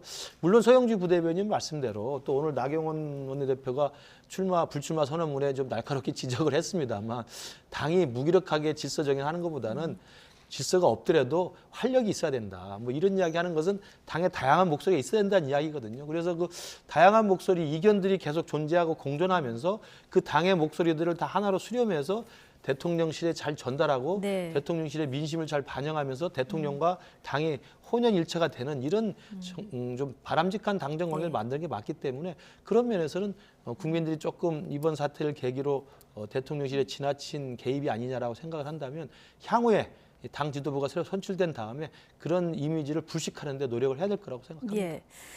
어쨌든 나경원 의원은 출마하지 않겠다 이렇게 선언을 했고요. 남아있는 당권 주자들 반응도 궁금한데 좀 온도차가 느껴지더라고요. 김기현 의원 같은 경우에는 고뇌에 찬 결단에 경의를 표한다 이렇게 얘기했고요. 안철수 의원은 낯선 당의 모습에 좀 당황스럽다. 그리고 윤상현 의원은 뺄셈 정치가 안타깝다.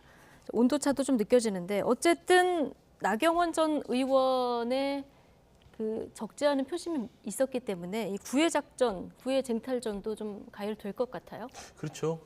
저는 솔직히 김기현 의원이 가장 기뻐하실 것 같아요. 본인이 지금 윤심을 통해서 뭐 나름대로 선두까지 올라가고 있는 추이니까요. 근데 안철수 의원 같은 경우는 원래 결선 투표에서 승부를 보려고 했던 것인데 나경원 전 의원이 존재해줘야 김기현 후보와 이렇게 좀 이렇게 서로 싸우면서 거기에서 오부지리를 얻어야 되는데 이제는 이강구도로 해서 맞싸움을 해야 됩니다. 그랬을 때는 따지고 보면 윤심에 대한 부분을 아주 조심스럽게 접근해야 되거든요. 그리고 두 번째는 안철수 의원도 안심할 수 없습니다. 잘못하다가는요. 나경원 의원 꼴이 될 수도 있다. 저는 그런 우려도 있어요. 그러다 보니 따지고 보면은 생경하고 두려움이 있는 그런 메시지를 지금 주는 것이고 따지고 보면은 이제 나경원 의원이 아까 얘기했듯이 전당대회나 이런 부분에 관여하지 않겠다. 역할 없다라고 선언을 했잖아요. 그러면 결국에는 나경원 의원을 지지하는 당심의 지지층들을 어떻게 하면 조심스럽게 끄집어 올 수 있을까라는 부분들에서는 끊임없이 나경원 의원과 어떤 연대설을 얘기하고 그러면서도 윤심을 절대 거슬리지 않으려고 그 줄타기를 해야 되기 때문에 김기현 의원은 그냥 직진하면 됩니다. 하지만 안철수 의원은 정말 이 줄타기를 해야 되는 상황이라서 상당히 좀 고전을 면치 못할 수도 있겠다 그런 생각을 가지고 있습니다. 어쨌든 당권 구도를 보면 김기현, 안철수 이렇게 양자 구도로 재편될 가능성이 큰 상황 아니겠습니까? 그러면 이제 나경원 전 의원을 지지했던 표는 어디로 갈지 이 부분 굉장히 궁금한 사항인데요. 오늘 YTN 여론조사 결과를 좀 보면서 같이 분석을 해보도록 하겠습니다. 22일부터 23일까지 조사한 내용이고요. 전국 만 18세 이상 국민의힘 지지층 784명을 대상으로 전화 면접 방식으로 조사한 내용입니다. 지금 국민의힘 당원 관련 전화 면접 여론조사 가운데 최다 표본이고 최소 오차라는 점 말씀드리고요. 자, 당대표 적합도 조사를 먼저 이제 보시면 이 조사는 나경원 의원 사퇴 전에 실시한 조사니까 이제 감안해서 좀 봐주시고요. 김기현 의원이 25.4, 안철수 의원이 22.3%고요. 자, 그리고 국민의힘 다른 질문을 좀 바꿔봤습니다. 국민의힘 총선 승리에 가장 도움이 될 만한 인물은 누구냐 이렇게 물어봤더니 안철수 의원이 또 앞으로 치고 나오거든요. 어떻게 읽으십니까? 저게 이제 사실 결선 투표가 될 경우에 김기현, 안철수 양강 구도에서 순위가 바뀔 수도 있다는 이제 일종의 징조일 수도 있습니다. 아까 우리 서영주 대변인이 이야기했지만 지금 다자를 놓고 고를 때는 이미 이제 김기현 후보가 선두권을 형성하고 앞서가고 있고 이제 나경원 의원이 이제 출마를 포기했기 때문에 예. 일단은 김기현, 안철수라는 양강 구도로 가면서 선두권을 김기현 후보가 확보하는 건 확실합니다만 51%를 넘지 못하면 50%를 넘지 못하면 결선 투표를 해야 되지 않습니까? 그렇죠. 그럼 결선 투표에 갈 때는 2명을 놓고 이제 당원들이 다시 투표를 해야 되는데 저게 나와 있는 나경원 의원이 갖고 있는 15%에서 20% 정도의 고정적인 지지율이 예. 여전히 남아 있고 그다음 유승민 후보로 한 뭐 8%, 9% 정도와 10%에 육박하는 지지율이 남아 있단 말이죠. 그렇죠. 이 2명에 남아 있는 당심의 지지층들이 어디로 갈 것인가? 결선 투표 당시에 그게 사실은 지금 나타난 결과로 보면 김기현 후보보다는 안철수 후보 쪽으로 갈 가능성이 높은 것으로 일단 좀 예. 분석이 되고 있기 때문에 아마 김기현 캠프 쪽에서는 이렇기 때문에 김기현 후보 입장에서는 지금 최고의 전략은 뭐냐면 결선 투표 없이 끝내자는 것입니다.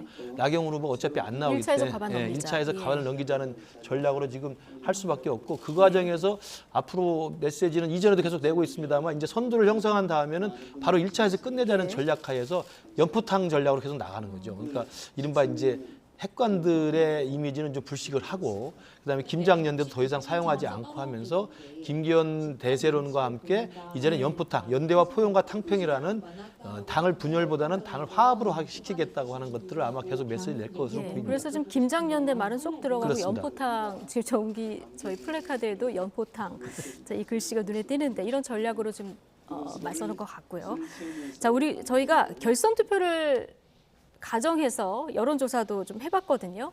어떤 결과가 나오는지 좀 보실까요? 자, 국민의힘 당대표 가상 양자 대결인데요. 안철수 의원이 49.8, 김기현 의원이 39.4. 자, 이렇게 나오고 있고요. 거기다가 저희가 자막으로만 이제 정리를 해봤는데 나전 의원을 지지한다고 응답한 139명 중에서 56.4%는 안철수 의원을 지지하고요.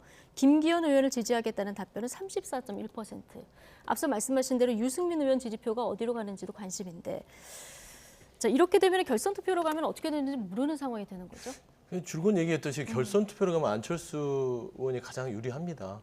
근데 그게 나경원 전 의원이 존재했을 때는 매우 상당히 유리했는데 이제 불출마 선언하기 때문에 이걸 잘 모르겠는 거거든요. 예. 그래서 굉장히 좀 어떤 본인의 입장 표명이 굉장히 어려울 것이다. 예. 윤심도 거슬려서는 안 되고 그런다고 해서 정말 그 무질서한 생명력을 가진 것을 지지하는 지지층의 마음도 거슬려서는 안 됩니다. 예. 그러지 않겠습니까? 근데 제가 봐서는 김기현 의원이 지금 과반을 넘겠다고 마음을 먹었지만 연포탕으로는 되게 힘들 것 같아요. 연포탕은 힘들 것 같고 뭘 더 해야 됩니까? 저는 제 생각에는 본인 스스로도 무질서한 생명력에 대한 메시지를 줘야 된다고 봅니다. 그러니까 당에 대한 어떤 역동성, 그다음에 정당 민주주의에 대한 필요성, 이제는 그런 메시지가 필요하지 않으면 예. 그걸 하지 않으면 이제는 더 이상 확장성이 떨어지는 거거든요. 제가 봐서는 나경원 의원의 불출마까지가 윤심이 거들어질 수 있는 저는 최대치라고 봅니다. 예. 나머지는 이제 김기현 의원과 안철수인데 안철수 후보 같은 경우는 지금 보면 남아있는 여력이 나경원 전 의원과 유승민 의원 표입니다.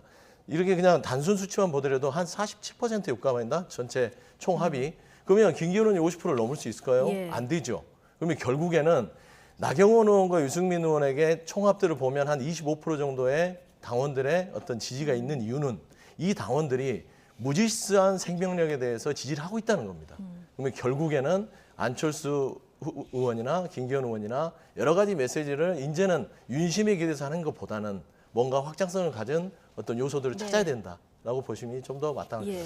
저는 이 부분에 대해서 조금 이제 분석을 좀 구체적으로 해보면요. 결선 투표를 가정했을 때 이제 변수는 나경원 의원 지지율과 유승민 의원 지지율이 어디로 표고로 가느냐의 문제인데 명백하게 유승민 의원을 지지하는 이 8%에서 10%의 당심 지지율은 사실은 김기현 후보에게 갈 가능성이 높지 않죠. 예. 명확한 그 비윤의 성격이 강하기 때문에 고른다면 안철수 후보에 갈 가능성이 많은데 그 변수는 나경원 후보를 지지한다는 대답하시는 분들입니다.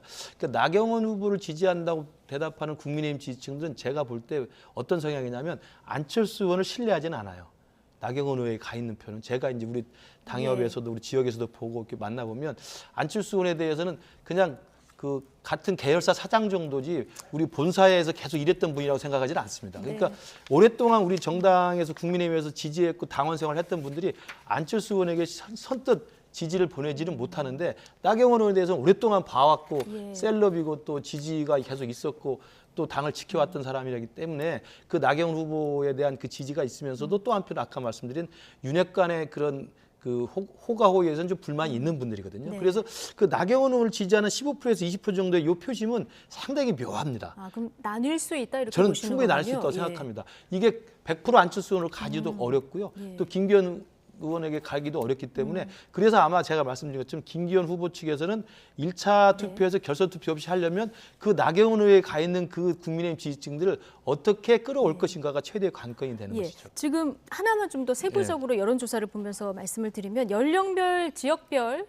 그 지지율을 좀 살펴보면 안철수 의원이 연령별에서 대부분 앞서가지만 지금 보면 40대 그리고 60대에도 안철수 의원이 조금 앞서지만 김기현 의원도 상당수가 나오고 있거든요. 그리고 지역별로 보시면 김기현 의원이 앞서가는 지역이 대구, 경북, 뭐 부울경, 강원 이런 지역들입니다.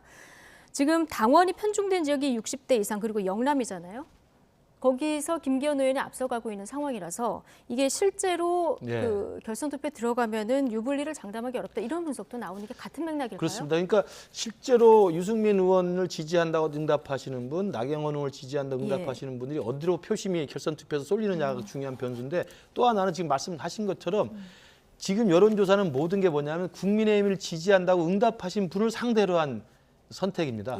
그러나 실제 당심이라고 하는 100% 당원 투표라는 것은 그분들과 조금 더 편차가 있습니다. 그러니까 저희들이 알고 있는 바로 지금 80만 책임당원이라고 하는데 그래도 한 40% 이상이 지금 영남권에 쏠려 있고요. 수도권이 한 33% 정도 됩니다. 그리고 영남에 있는 40% 이상의 이 당원들 분포는 굉장히 결집력이 강하고 조직력이 강하고 쏠림 현상이 강합니다.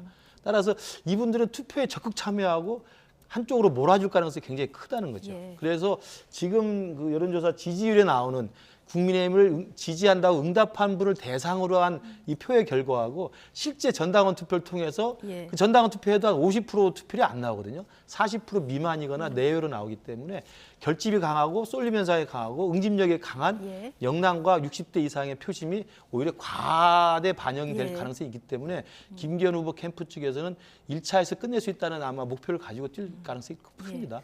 마지막 변수가 유승민 전 의원의 출마 여부인데요. 짧게 전망을 듣겠습니다. 출마할까요, 안 할까요? 저는 좀 어려울 것 같아요. 지금 상황에서는. 굳이 나와서 본인이 뛰어들었을 때 어떤 메시지를 줄 수 있을까에 대해서는 그냥 큰 의미가 없을 것 같아요. 근데 아까 이제 첨언을 좀 하자면 안철수 의원의 그걸 포션을 보면 바른미래당의 어떤 베이스가 있습니다. 그래서 그런 부분도 좀 한번 살펴볼 필요가 있다. 출마할까요, 안 할까요? 유승민 전 의원. 하긴 힘들 것 같습니다. 왜냐하면 이미 나경원 후보 출마 여부를 가지고 한 달 동안 끌어오면서 유승민 의원의 존재감 자체가 가려져 버렸어요. 그래서 나경원 의원이 지금 출마를 결심하지 않고 불출마로 접은 상황에서 불출마했으니까 내가 나오겠다. 이런 식의 모양새도 사실 유승민 의원은 굉장히 곤혹스러운 모양새죠. 오늘은 일치된 전망을 해주셨는데요. 이 전망이 맞는지 좀 지켜보도록 하고요. 자, 민주당으로 가보겠습니다. 이재명 대표의 두 번째 검찰 출석이 사흘 앞으로 다가왔는데요. 오늘 이재명 대표 강경파 초선 의원 모임으로 알려진 철험회 의원들과 오찬 회동을 했습니다. 어떤 이야기들이 오갔을까요? 듣고 오시겠습니다. 당무에 조금 더 신경 써달라는 얘기도 드린 사람도 있고 민주당이 조금 더 강하게 해달라는 그런 저런 민심에 대해서도 드렸습니다. 검찰이 울트라 검찰공화국을 만들어서 실은 굉장히 편파적인 활동을 하고 있는 거잖아요. 민주주의가 무너지는 위기의 민주주의가 되고 있는 이런 상황에서 좀 민주당이 역할을 해달라라는 얘기들이 지역에서 많이 있었고 그 얘기를 전달해 드렸어요. 대장동 의혹 관련 소환 조사를 앞둔 상황이어서 오늘 이 만남에 오찬에 관심이 쏠렸는데 주로 설 민심을 전달했다 이런 취지인 것 같아요. 그렇죠. 이 약속이 아마 12월 한 달 전에 잡혔을 거예요. 그러니까 뭐 소환의 일정과 상관없이 그런 거하고 비슷합니다. 나경원 전 의원이 불출마했는데 지금 대통령이 내일 또 지도부 만나잖아요.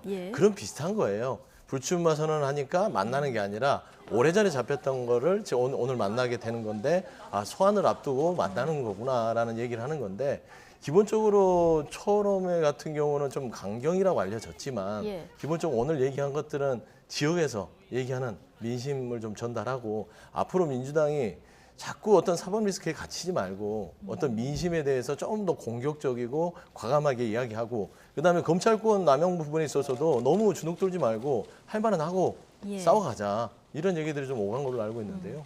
뭐 나머지 어떤 특별한 의미가 없다. 특별한 의미가 없다. 그렇죠. 그런데 오늘 이제 철원의 오찬도 있고 내일부터 경청 투어를 네네네. 재개하는데요. 이제 네. 민심을 들으러 가는 곳이 1박 2일로 전북 지역으로 가더라고요. 네네. 그러다 보니까 이제 지지층 결집 차원 아니냐 이런 해석도 나와요.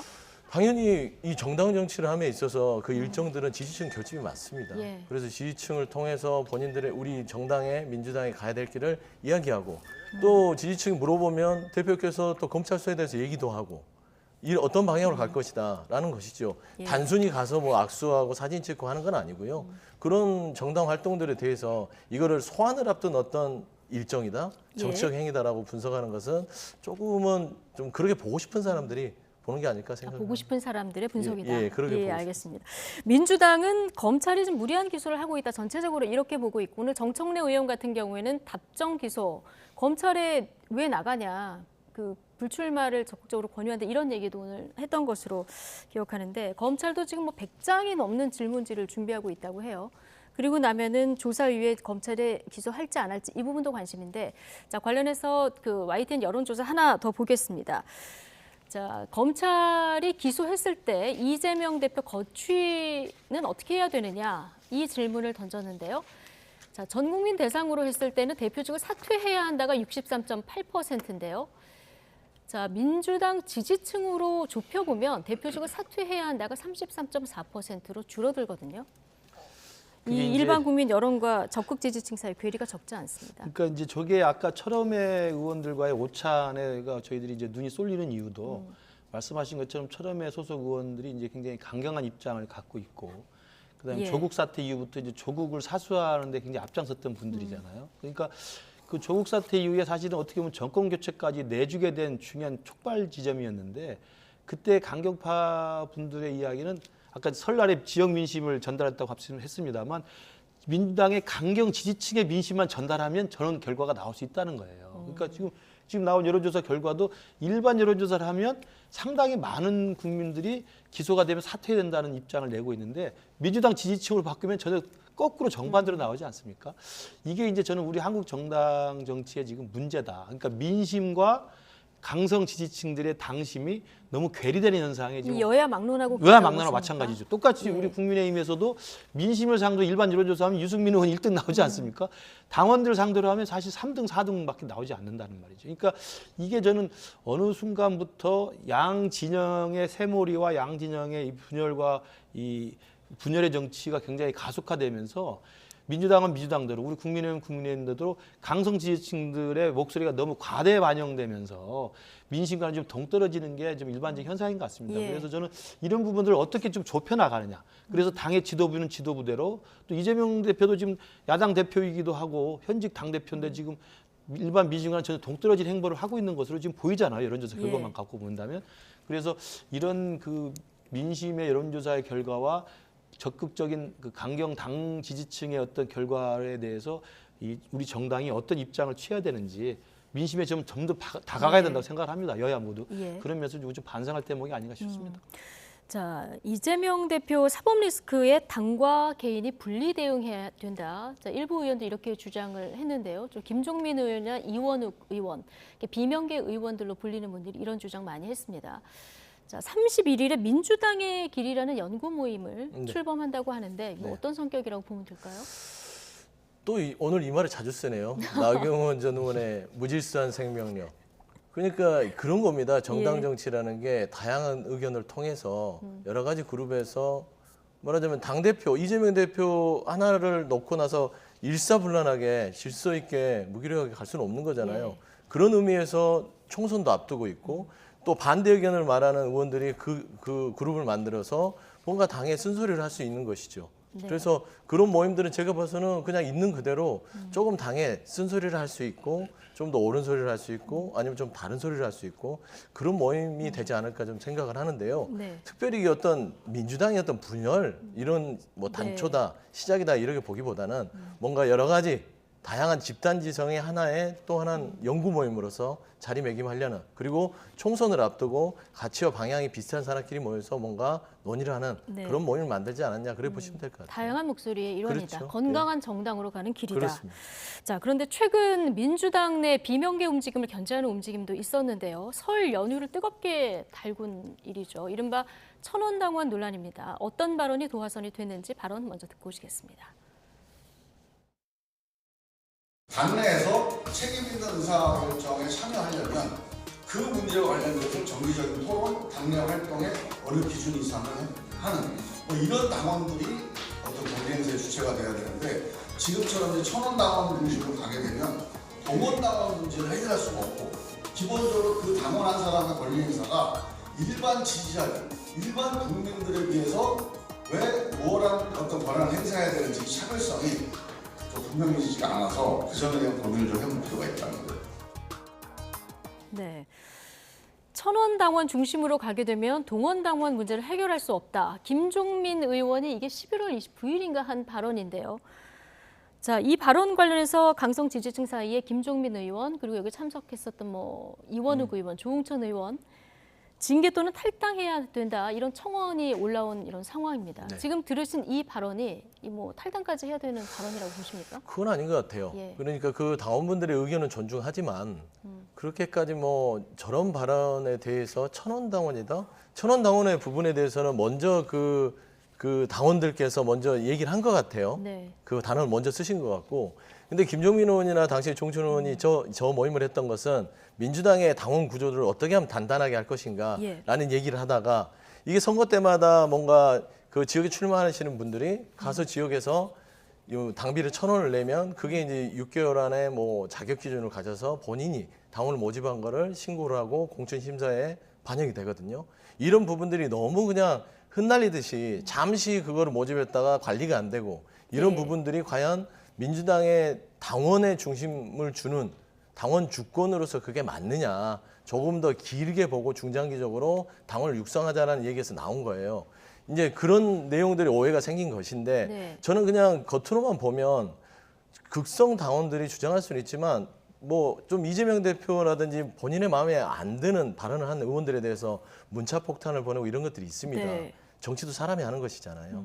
그런 부분에 있어서 김종민 의원도 감정적으로 할 필요도 없고, 그 당원분들도 우리 당을 아끼는 건 좋지만 그런 부분들은 당에 도움이 안 되기 때문에 네. 감정적인 어떤 행동들은 자제하는 네. 것들이 예. 우리 민주당의 발전에 도움이 되지 않을까, 좀 그런 말씀을 이재명 드리고 대표가 싶어요. 수박 이런 얘기 하지 말라 그랬는데 수박 소탕 이 얘기 또 나왔더라고요. 그러니까요. 그게 당연히 도움이 되지 않습니다. 예, 김근식 실장님 어떻게 보십니까? 저는 저기서 이제 김종민 의원이 지금 이제 이른바 비명계로 분류가 돼서 당대표와 개인을 좀 분리하자는 이야기도 했고, 그리고 또 이원욱 의원 또 박용진 의원 다 그렇게 앉아있는 자리에서 저 발언을 했던 게 문제가 된 건데, 저는 김종민 의원이 무슨 말을 하려는지 충분히 이해가 가요. 지금 서영재 대표님 말대로 선거 때마다 또 경선 때마다 그냥 1,000원만 내면 된다고 해서 일시적으로 모집해서 그다음 관리도 안 되는 이런 당원들이 문제가 있다라는 이야기를 하는 건 정당한 잘 이야기한 거랍니다. 근데 이걸 1,000원 당원이라고 표현했던 것이 이제 굉장히 사람의 그 감정을 자극한 것 같은데, 네.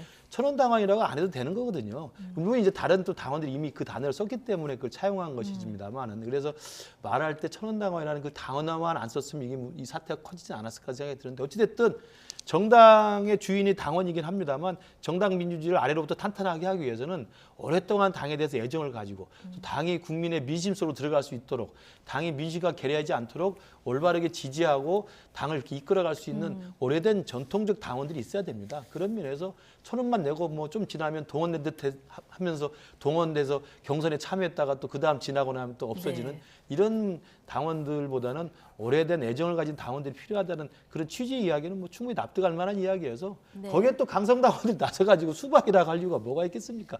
바로 그런 것이 아까 말씀드린 대로 이 당을 불편하게 만들고 당을 민심과 괴리하게 만드는 강성 지지층들의 저는 극단적인 행위라고 생각합니다. 네.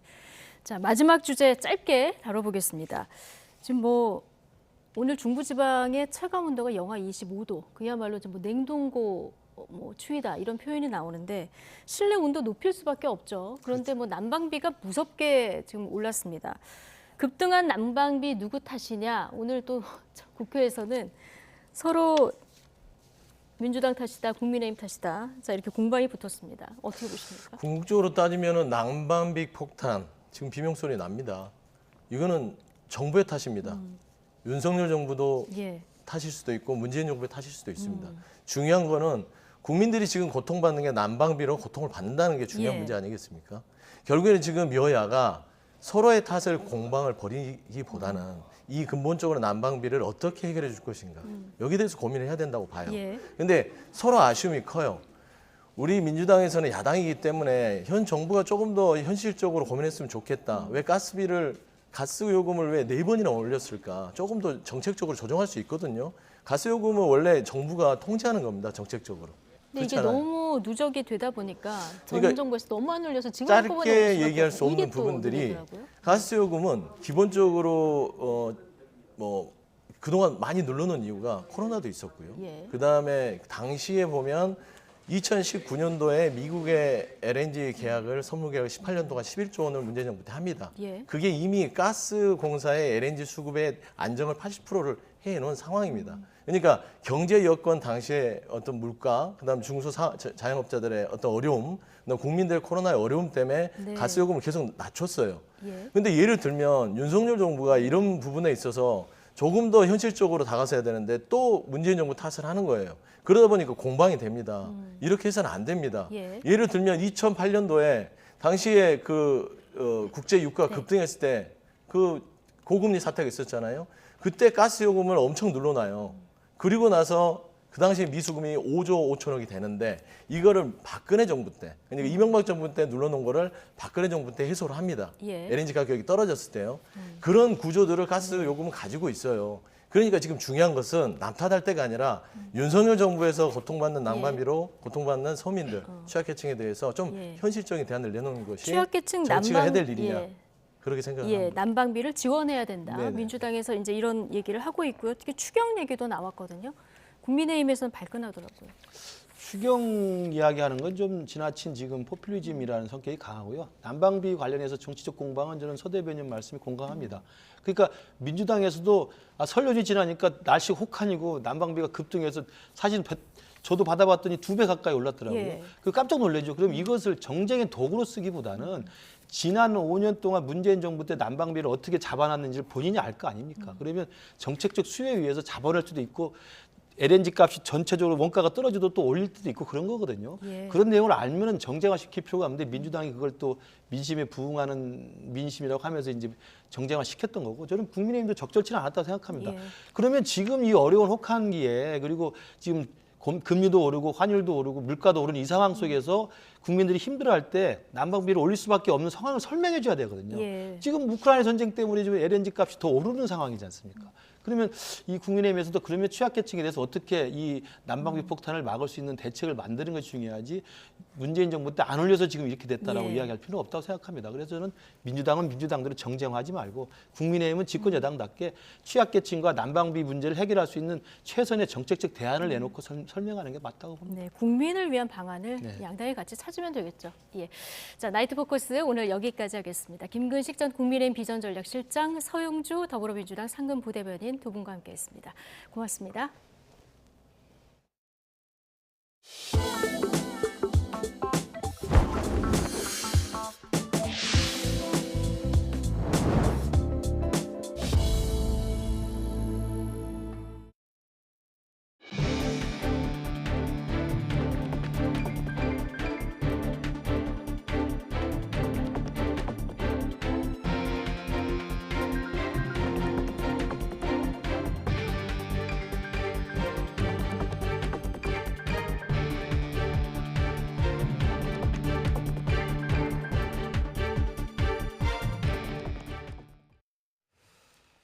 국민의힘 전당대회 최대 변수로 꼽히던 나경원 전 의원이 고심 끝에 출마하지 않겠다고 선언했습니다. 선당 후사의 심정으로 용기를 냈다고 이유를 설명했는데요. 녹취 준비되어 있습니다. 직접 들어보시죠. 저는 이번 국민의힘 전당대회에 출마하지 않습니다. 우리 당의 분열과 혼란에 대한 국민적 우려를 막고 화합과 단결로 돌아올 수 있다면 저는 용감하게 내려놓겠습니다. 저의 출마가 분열의 프레임으로 지금 작동하고 있고 극도로 혼란스럽고 이 국민들께 정말 안 좋은 모습으로 비춰질 수 있는 부분이 있기 때문에 당을 사랑하는 마음으로 솔로몬 재판의 진짜 엄마의 심정으로 제가 그만두기로 결정했습니다. 네, 나경원 전 의원이 국민의힘 당권 도전을 멈추면서 나 전 의원 지지층의 표심이 이제 누구를 향할지도 변수로 떠올랐습니다. YTN이 실시한 가상 양자 대결 여론조사를 분석해보니 김기현 의원보다는 안철수 의원 쪽으로 지지세가 조금 더 쏠리는 것으로 나타났습니다. 정유진 기자입니다. 김기현, 안철수 의원이 국민의힘 당대표 경선 결선 투표에서 맞붙었을 때 누구를 지지할 건지 YTN이 국민의힘 지지층에게 물었습니다. 안철수 의원은 49.8%, 김기현 의원은 39.4% 지지를 받는 것으로 집계됐습니다. 안 의원이 오차 범위 밖에서 김 의원을 앞선 것으로 나왔습니다. 나경원 전 의원의 전격 불출마 선언이 국민의힘 지지층 표심에 미칠 영향도 좀 더 깊이 들여다봤습니다. 다자 대결에서 나 전 의원을 지지한다고 응답한 139명 가운데 56.4%는 안철수 의원을 선택했습니다. 김기현 의원을 지지하겠다는 답변은 34.1%였습니다. 다만 보수층에서 인지도가 높은 나 전 의원이 당권 도전에 나서지 않으면서 범윤석열계 지지세 일부가 김기현 의원으로 집결할 가능성도 있습니다. 어찌됐든 나경원 전 의원 지지 표심은 결선 당락에 영향을 미칠 수 있는 만큼 김기현, 안철수 의원도 저마다 나 전 의원 지지층을 겨냥한 구애 공세에 나설 것으로 보입니다. 유승민 전 의원의 출마 여부도 중요 변수인데 유 전 의원 지지 응답자 10명 가운데 6명도 김 의원과 안 의원이 결선에서 만나면 안 의원을 지지하겠다고 답했습니다. 가상 양자 대결에서 안 의원은 20, 30대에서 60% 넘는 지지율을 기록했고 5, 60대에서도 김 의원을 근소한 차이로 앞서는 것으로 나타났습니다. 김 의원은 40대에서 안 의원보다 많은 지지를 얻고 있지만 2030 세대 지지세는 약했습니다. 권역별로는 안 의원이 수도권과 충청, 호남 지역에서, 김 의원은 전통적 지지층이 많은 영남 지역에서 높은 지지율을 기록한 가운데 서울과 영남 지역에서 두 후보 격차가 크지 않은 점이 눈에 띕니다. 이번 조사는 전국 만 18세 이상 국민의힘 지지층 784명을 대상으로 전화 면접 방식으로 이뤄졌습니다. 표본 오차는 플러스 마이너스 3.5%포인트로 지금까지 공개된 국민의힘 당권 관련 전화 면접 여론조사 가운데 최다 표본, 최소 오차입니다. YTN 정유진입니다. YTN의 설 연휴 긴급 여론조사에서 검찰 수사를 받는 이재명 대표와 관련해 재판에 넘겨지면 당 대표직을 내려놓아야 하는지 물었습니다.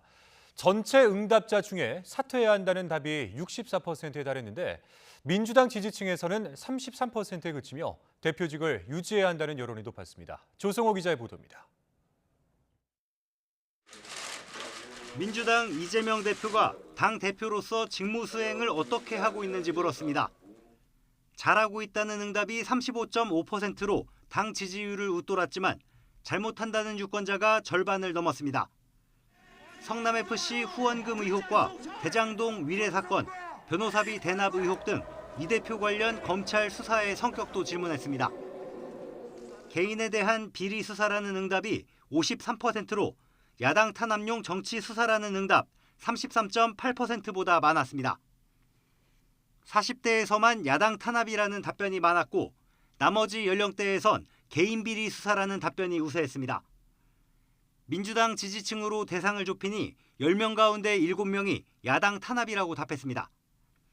이들 사건으로 이 대표가 재판에 넘겨질 경우 거취에 대해서는 대표직을 사퇴해야 한다는 의견이 63.8%로 유지해야 한다는 의견보다 2배 이상 높았습니다.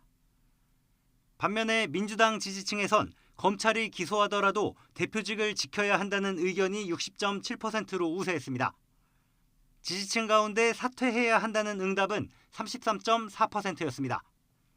민주당 당원 80조는 당직자가 부정부패 관련 혐의로 기소되면 직무를 정지하도록 하고 있지만 정치 탄압 등 수사가 부당한지를 당대표가 의장인 당무위원회가 판단해 예외를 둘 수 있는 만큼 향후 이 대표 거취를 놓고 당내 경론도 예상됩니다.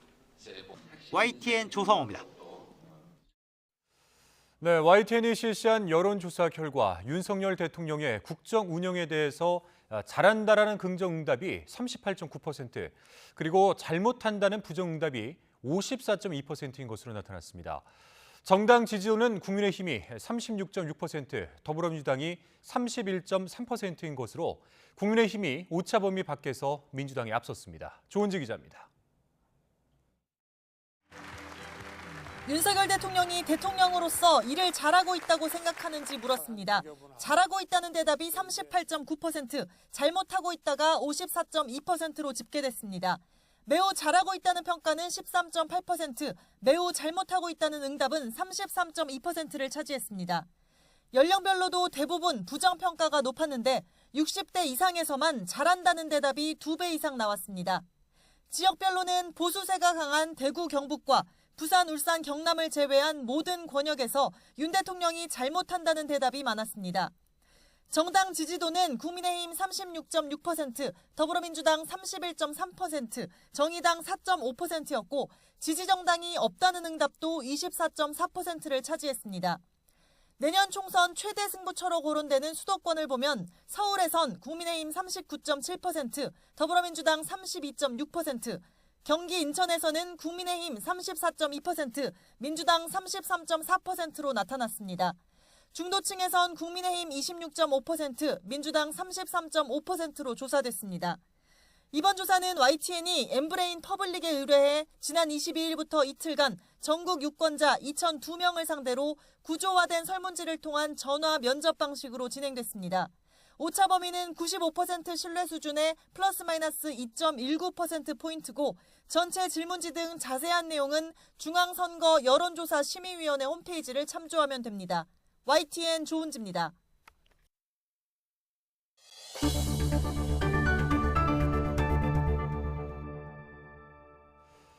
다음 소식입니다. 전화 금융 사기, 이른바 보이스피싱 피해자가 현금 수거책을 직접 붙잡아 경찰에 넘겼습니다. 피해자는 지나가는 시민에게 도와달라고 적힌 쪽지를 긴급히 건네는 기질을 발휘했는데 쪽지를 받은 시민의 도움도 결정적이었습니다. 황보혜경 기자의 단독 보도입니다. 서류 가방을 든 보이스피싱 현금 수거책인 50대 A씨가 휴대전화를 들여다보며 연신 주변을 살핍니다. 이어 혼자 있는 20대 피해자에게 다가가는 A씨. 둘 사이에 몸싸움이 벌어지고 이를 본 시민이 달려가 합세합니다. 얼마 지나지 않아 A씨는 땅바닥에 제압당해 옴짝달싹하지 못합니다. 사건 현장입니다. 보이스피싱 피해자에게 도움을 요청받은 시민이 이곳에서 범행 장면을 지켜보고 있다가 피해자와 함께 수거책을 붙잡았습니다. 피해자인 20대 남성은 통장이 범죄에 연루됐으니 계좌에 있는 돈을 모두 넘기라는 검찰 관계자 사칭 전화를 받고 1,000만 원이 넘는 돈을 준비했습니다. 뒤늦게 보이스피싱을 의심했지만 경찰에 신고할 때를 놓쳐 지나던 시민에게 급히 쪽지를 건네 도움을 청했습니다. 그를 도운 건 휴가를 나온 공군 장병 21살 최태랑 씨. 건네받은 쪽지에는 보이스피싱을 당하고 있으니 위급한 일이 생기면 도와달라는 내용이 적혀 있었습니다. 최 씨는 피해자를 대신해 경찰에 신고한 뒤 옆에서 상황을 지켜보다가 몸싸움이 벌어지자 곧장 달려갔습니다. 경찰에 신고해 주실 분 한 분과 힘센 남성분 한 분을 원합니다. 이런 식으로 두 분이 필요하다는 메시지가 있었는데 피해자가 돈을 건네준 척하면서 용의자를 붙잡으면서 도와달라고 요청했습니다. 피해자는 이미 3천만 원에 달하는 돈을 보이스피싱 수거책에게 넘겼는데 또다시 거액을 요구하자 뒤늦게 사기라는 걸 알게 됐다고 경찰에 진술했습니다. 경찰은 A씨를 상대로 추가 피해자가 더 있는지 조사하면서 보이스피싱 조직 총책을 쫓고 있습니다. YTN 황보혜경입니다. 인천 부평경찰서는 택시 44대의 뒷좌석을 커터칼로 난도질한 혐의로 60대 남성 A씨를 구속해 조사하고 있습니다. A씨는 지난해 10월부터 인천 관내 택시 44대의 뒷좌석 가죽 시트 등을 커터칼날로 그어 망가뜨린 혐의를 받습니다. 지난해 11월 첫 신고가 접수된 뒤 관련 신고가 잇따르자 경찰은 택시 회사와 공조하며 40일 넘게 추적한 끝에 지난주 A씨를 붙잡았습니다. 경찰은 A씨가 진술하는 범행 동기가 상식적이지 않다며 자세한 경위를 파악해 나갈 방침이라고 밝혔습니다. 오늘 오후 6시 20분쯤 전남 강진군 남해고속도로 순천 방면 강진 3터널 인근에서 45인승 고속버스가 빙판길에 미끄러지면서 중앙분리대를 들이받고 멈춰 서 있던 승용차를 들이받았습니다. 고속버스는 승용차를 들이받은 뒤 갓길에 정차 중이던 또 다른 승용차도 들이받았습니다. 이 사고로 승용차와 버스 승객 등 모두 5명이 크고 작은 부상을 입어 병원으로 옮겨져 치료를 받고 있습니다. 경찰은 승용차들이 터널에 들어가기 전 빙판길에 미끄러져 주변에 정차하고 있었던 것으로 보고 정확한 사고 경위를 조사하고 있습니다.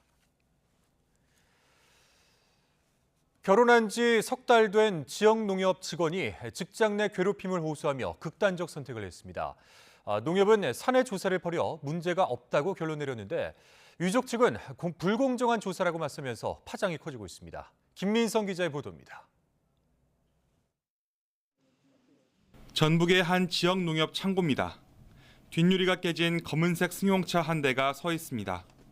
상사들에게 장기간 괴롭힘을 당했다고 주장해온 30대 농협 직원의 시신이 지난 12일 이 차 안에서 나왔습니다.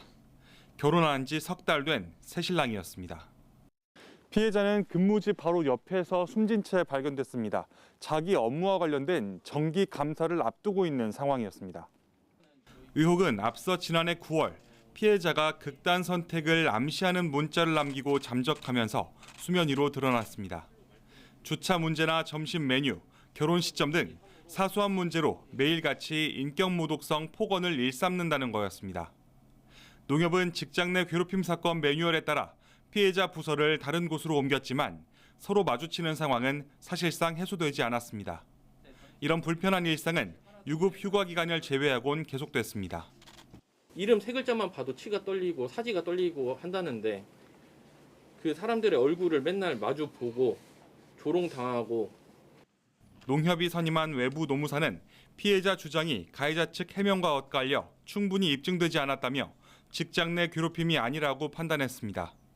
이를 근거로 사내 조사가 무혐의로 끝났는데 알고 보니 가해자로 지목된 직원과 노무사는 이미 수년 전부터 알고 지내온 사이로 드러났습니다. 솔직히 말씀드리면 알고 있었어요. 알고 있었는데 그것이 영향을 미치진 않았어요. 조사하는 과정이나 진술하는 거는 사실 제가 이게 속이거나 조작하거나 이러진 않았어요. 농협 측은 이런 관계를 모르고 선임했고 또 둘 사이가 아주 가깝지는 않아 문제될 게 없다고 밝혔습니다. 그러면서 가해자로 지목된 이들이 의혹을 부인하는 만큼 현 상황에서 인사조처나 추가 조사를 하는 건 오히려 불합리한 거라고 덧붙였습니다. YTN 김민성입니다. 1년 반 동안 이어졌던 은행들의 1시간 단축 영업이 오는 30일 실내 마스크 의무 해제와 함께 끝날 전망입니다. 금융산업사용자협의회는 오늘 시중은행을 포함한 회원사들에게 영업시간 정상화 관련 안내 공문을 보냈습니다.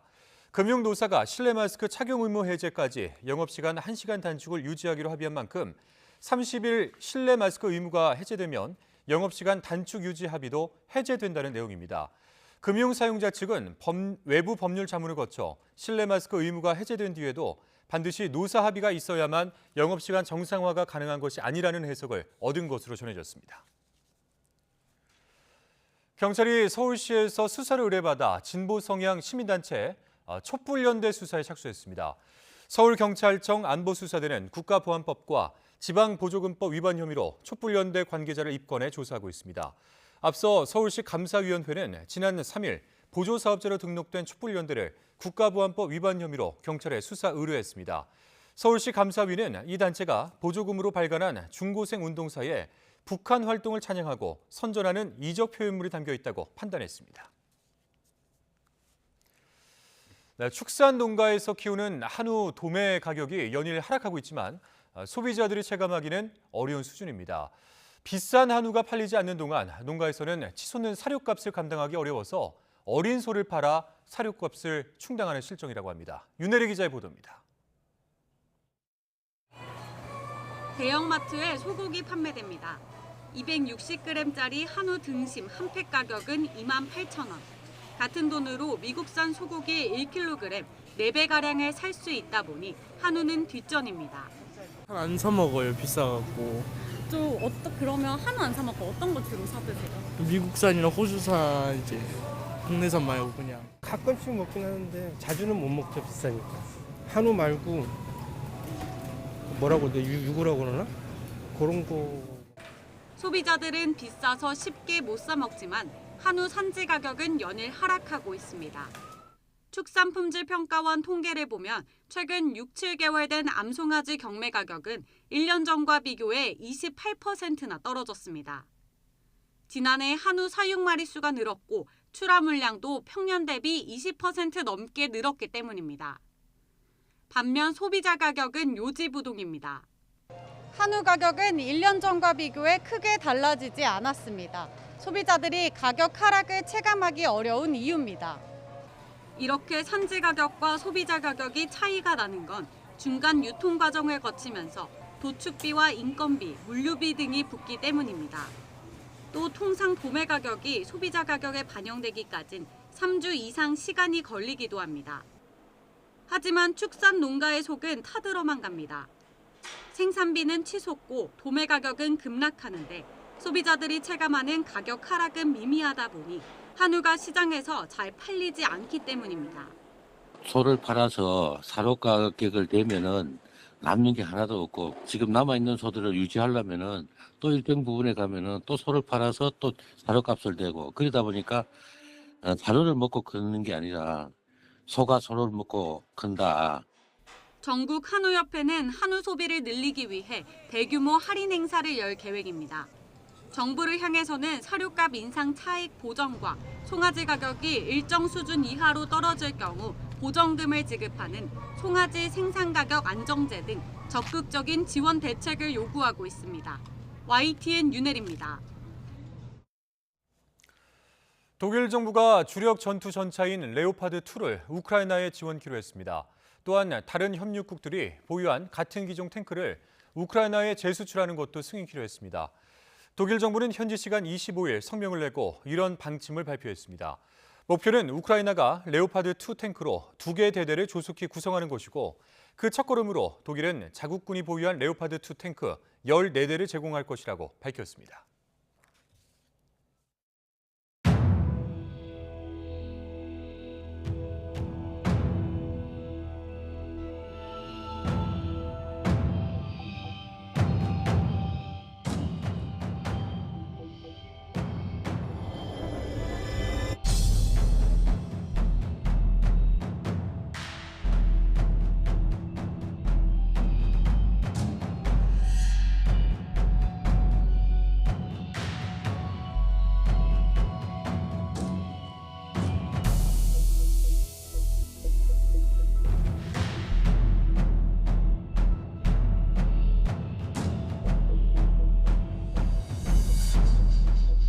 So it's a natural event. It's not linked to climate change. The reason it's important is a very large calving event for Antarctica. We do see these sort of calving events periodically.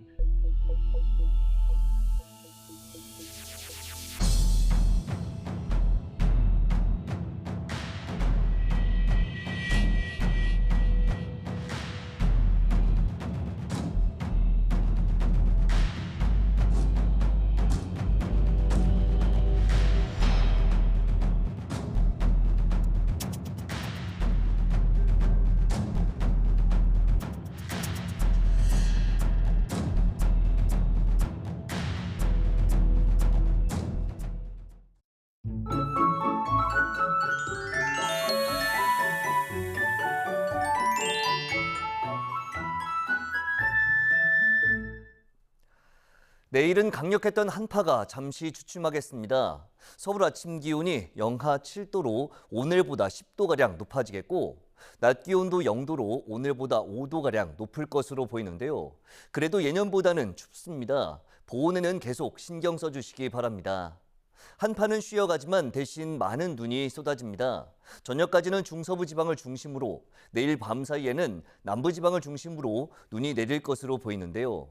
중부 서해안에 10cm 이상, 그 밖에 중서부와 남부 내륙에도 최고 7cm의 많은 눈이 오겠고 특히 중서부 지방은 내일 출근길에 눈이 집중되겠습니다. 따라서 길이 많이 미끄러울 수 있는 만큼 미끄럼 사고에 유의해 주시기 바랍니다. 내일 아침 기온 예년보다 1도에서 7도가량 낮겠습니다. 서울 영하 7도, 춘천 영하 12도, 대전 영하 9도, 대구 영하 10도로 예상됩니다. 낮 기온도 예년보다 1, 2도가량 낮겠습니다. 서울 0도, 대전 2도, 광주 4도, 부산 6도로 예상됩니다. 모레부터 다시 추위의 기세가 강해지겠고 주말에는 서해안과 제주도에 또다시 눈이 내릴 전망입니다. 날씨 정보였습니다. 수요일 뉴스나이트 마치겠습니다. 함께해 주신 여러분 고맙습니다.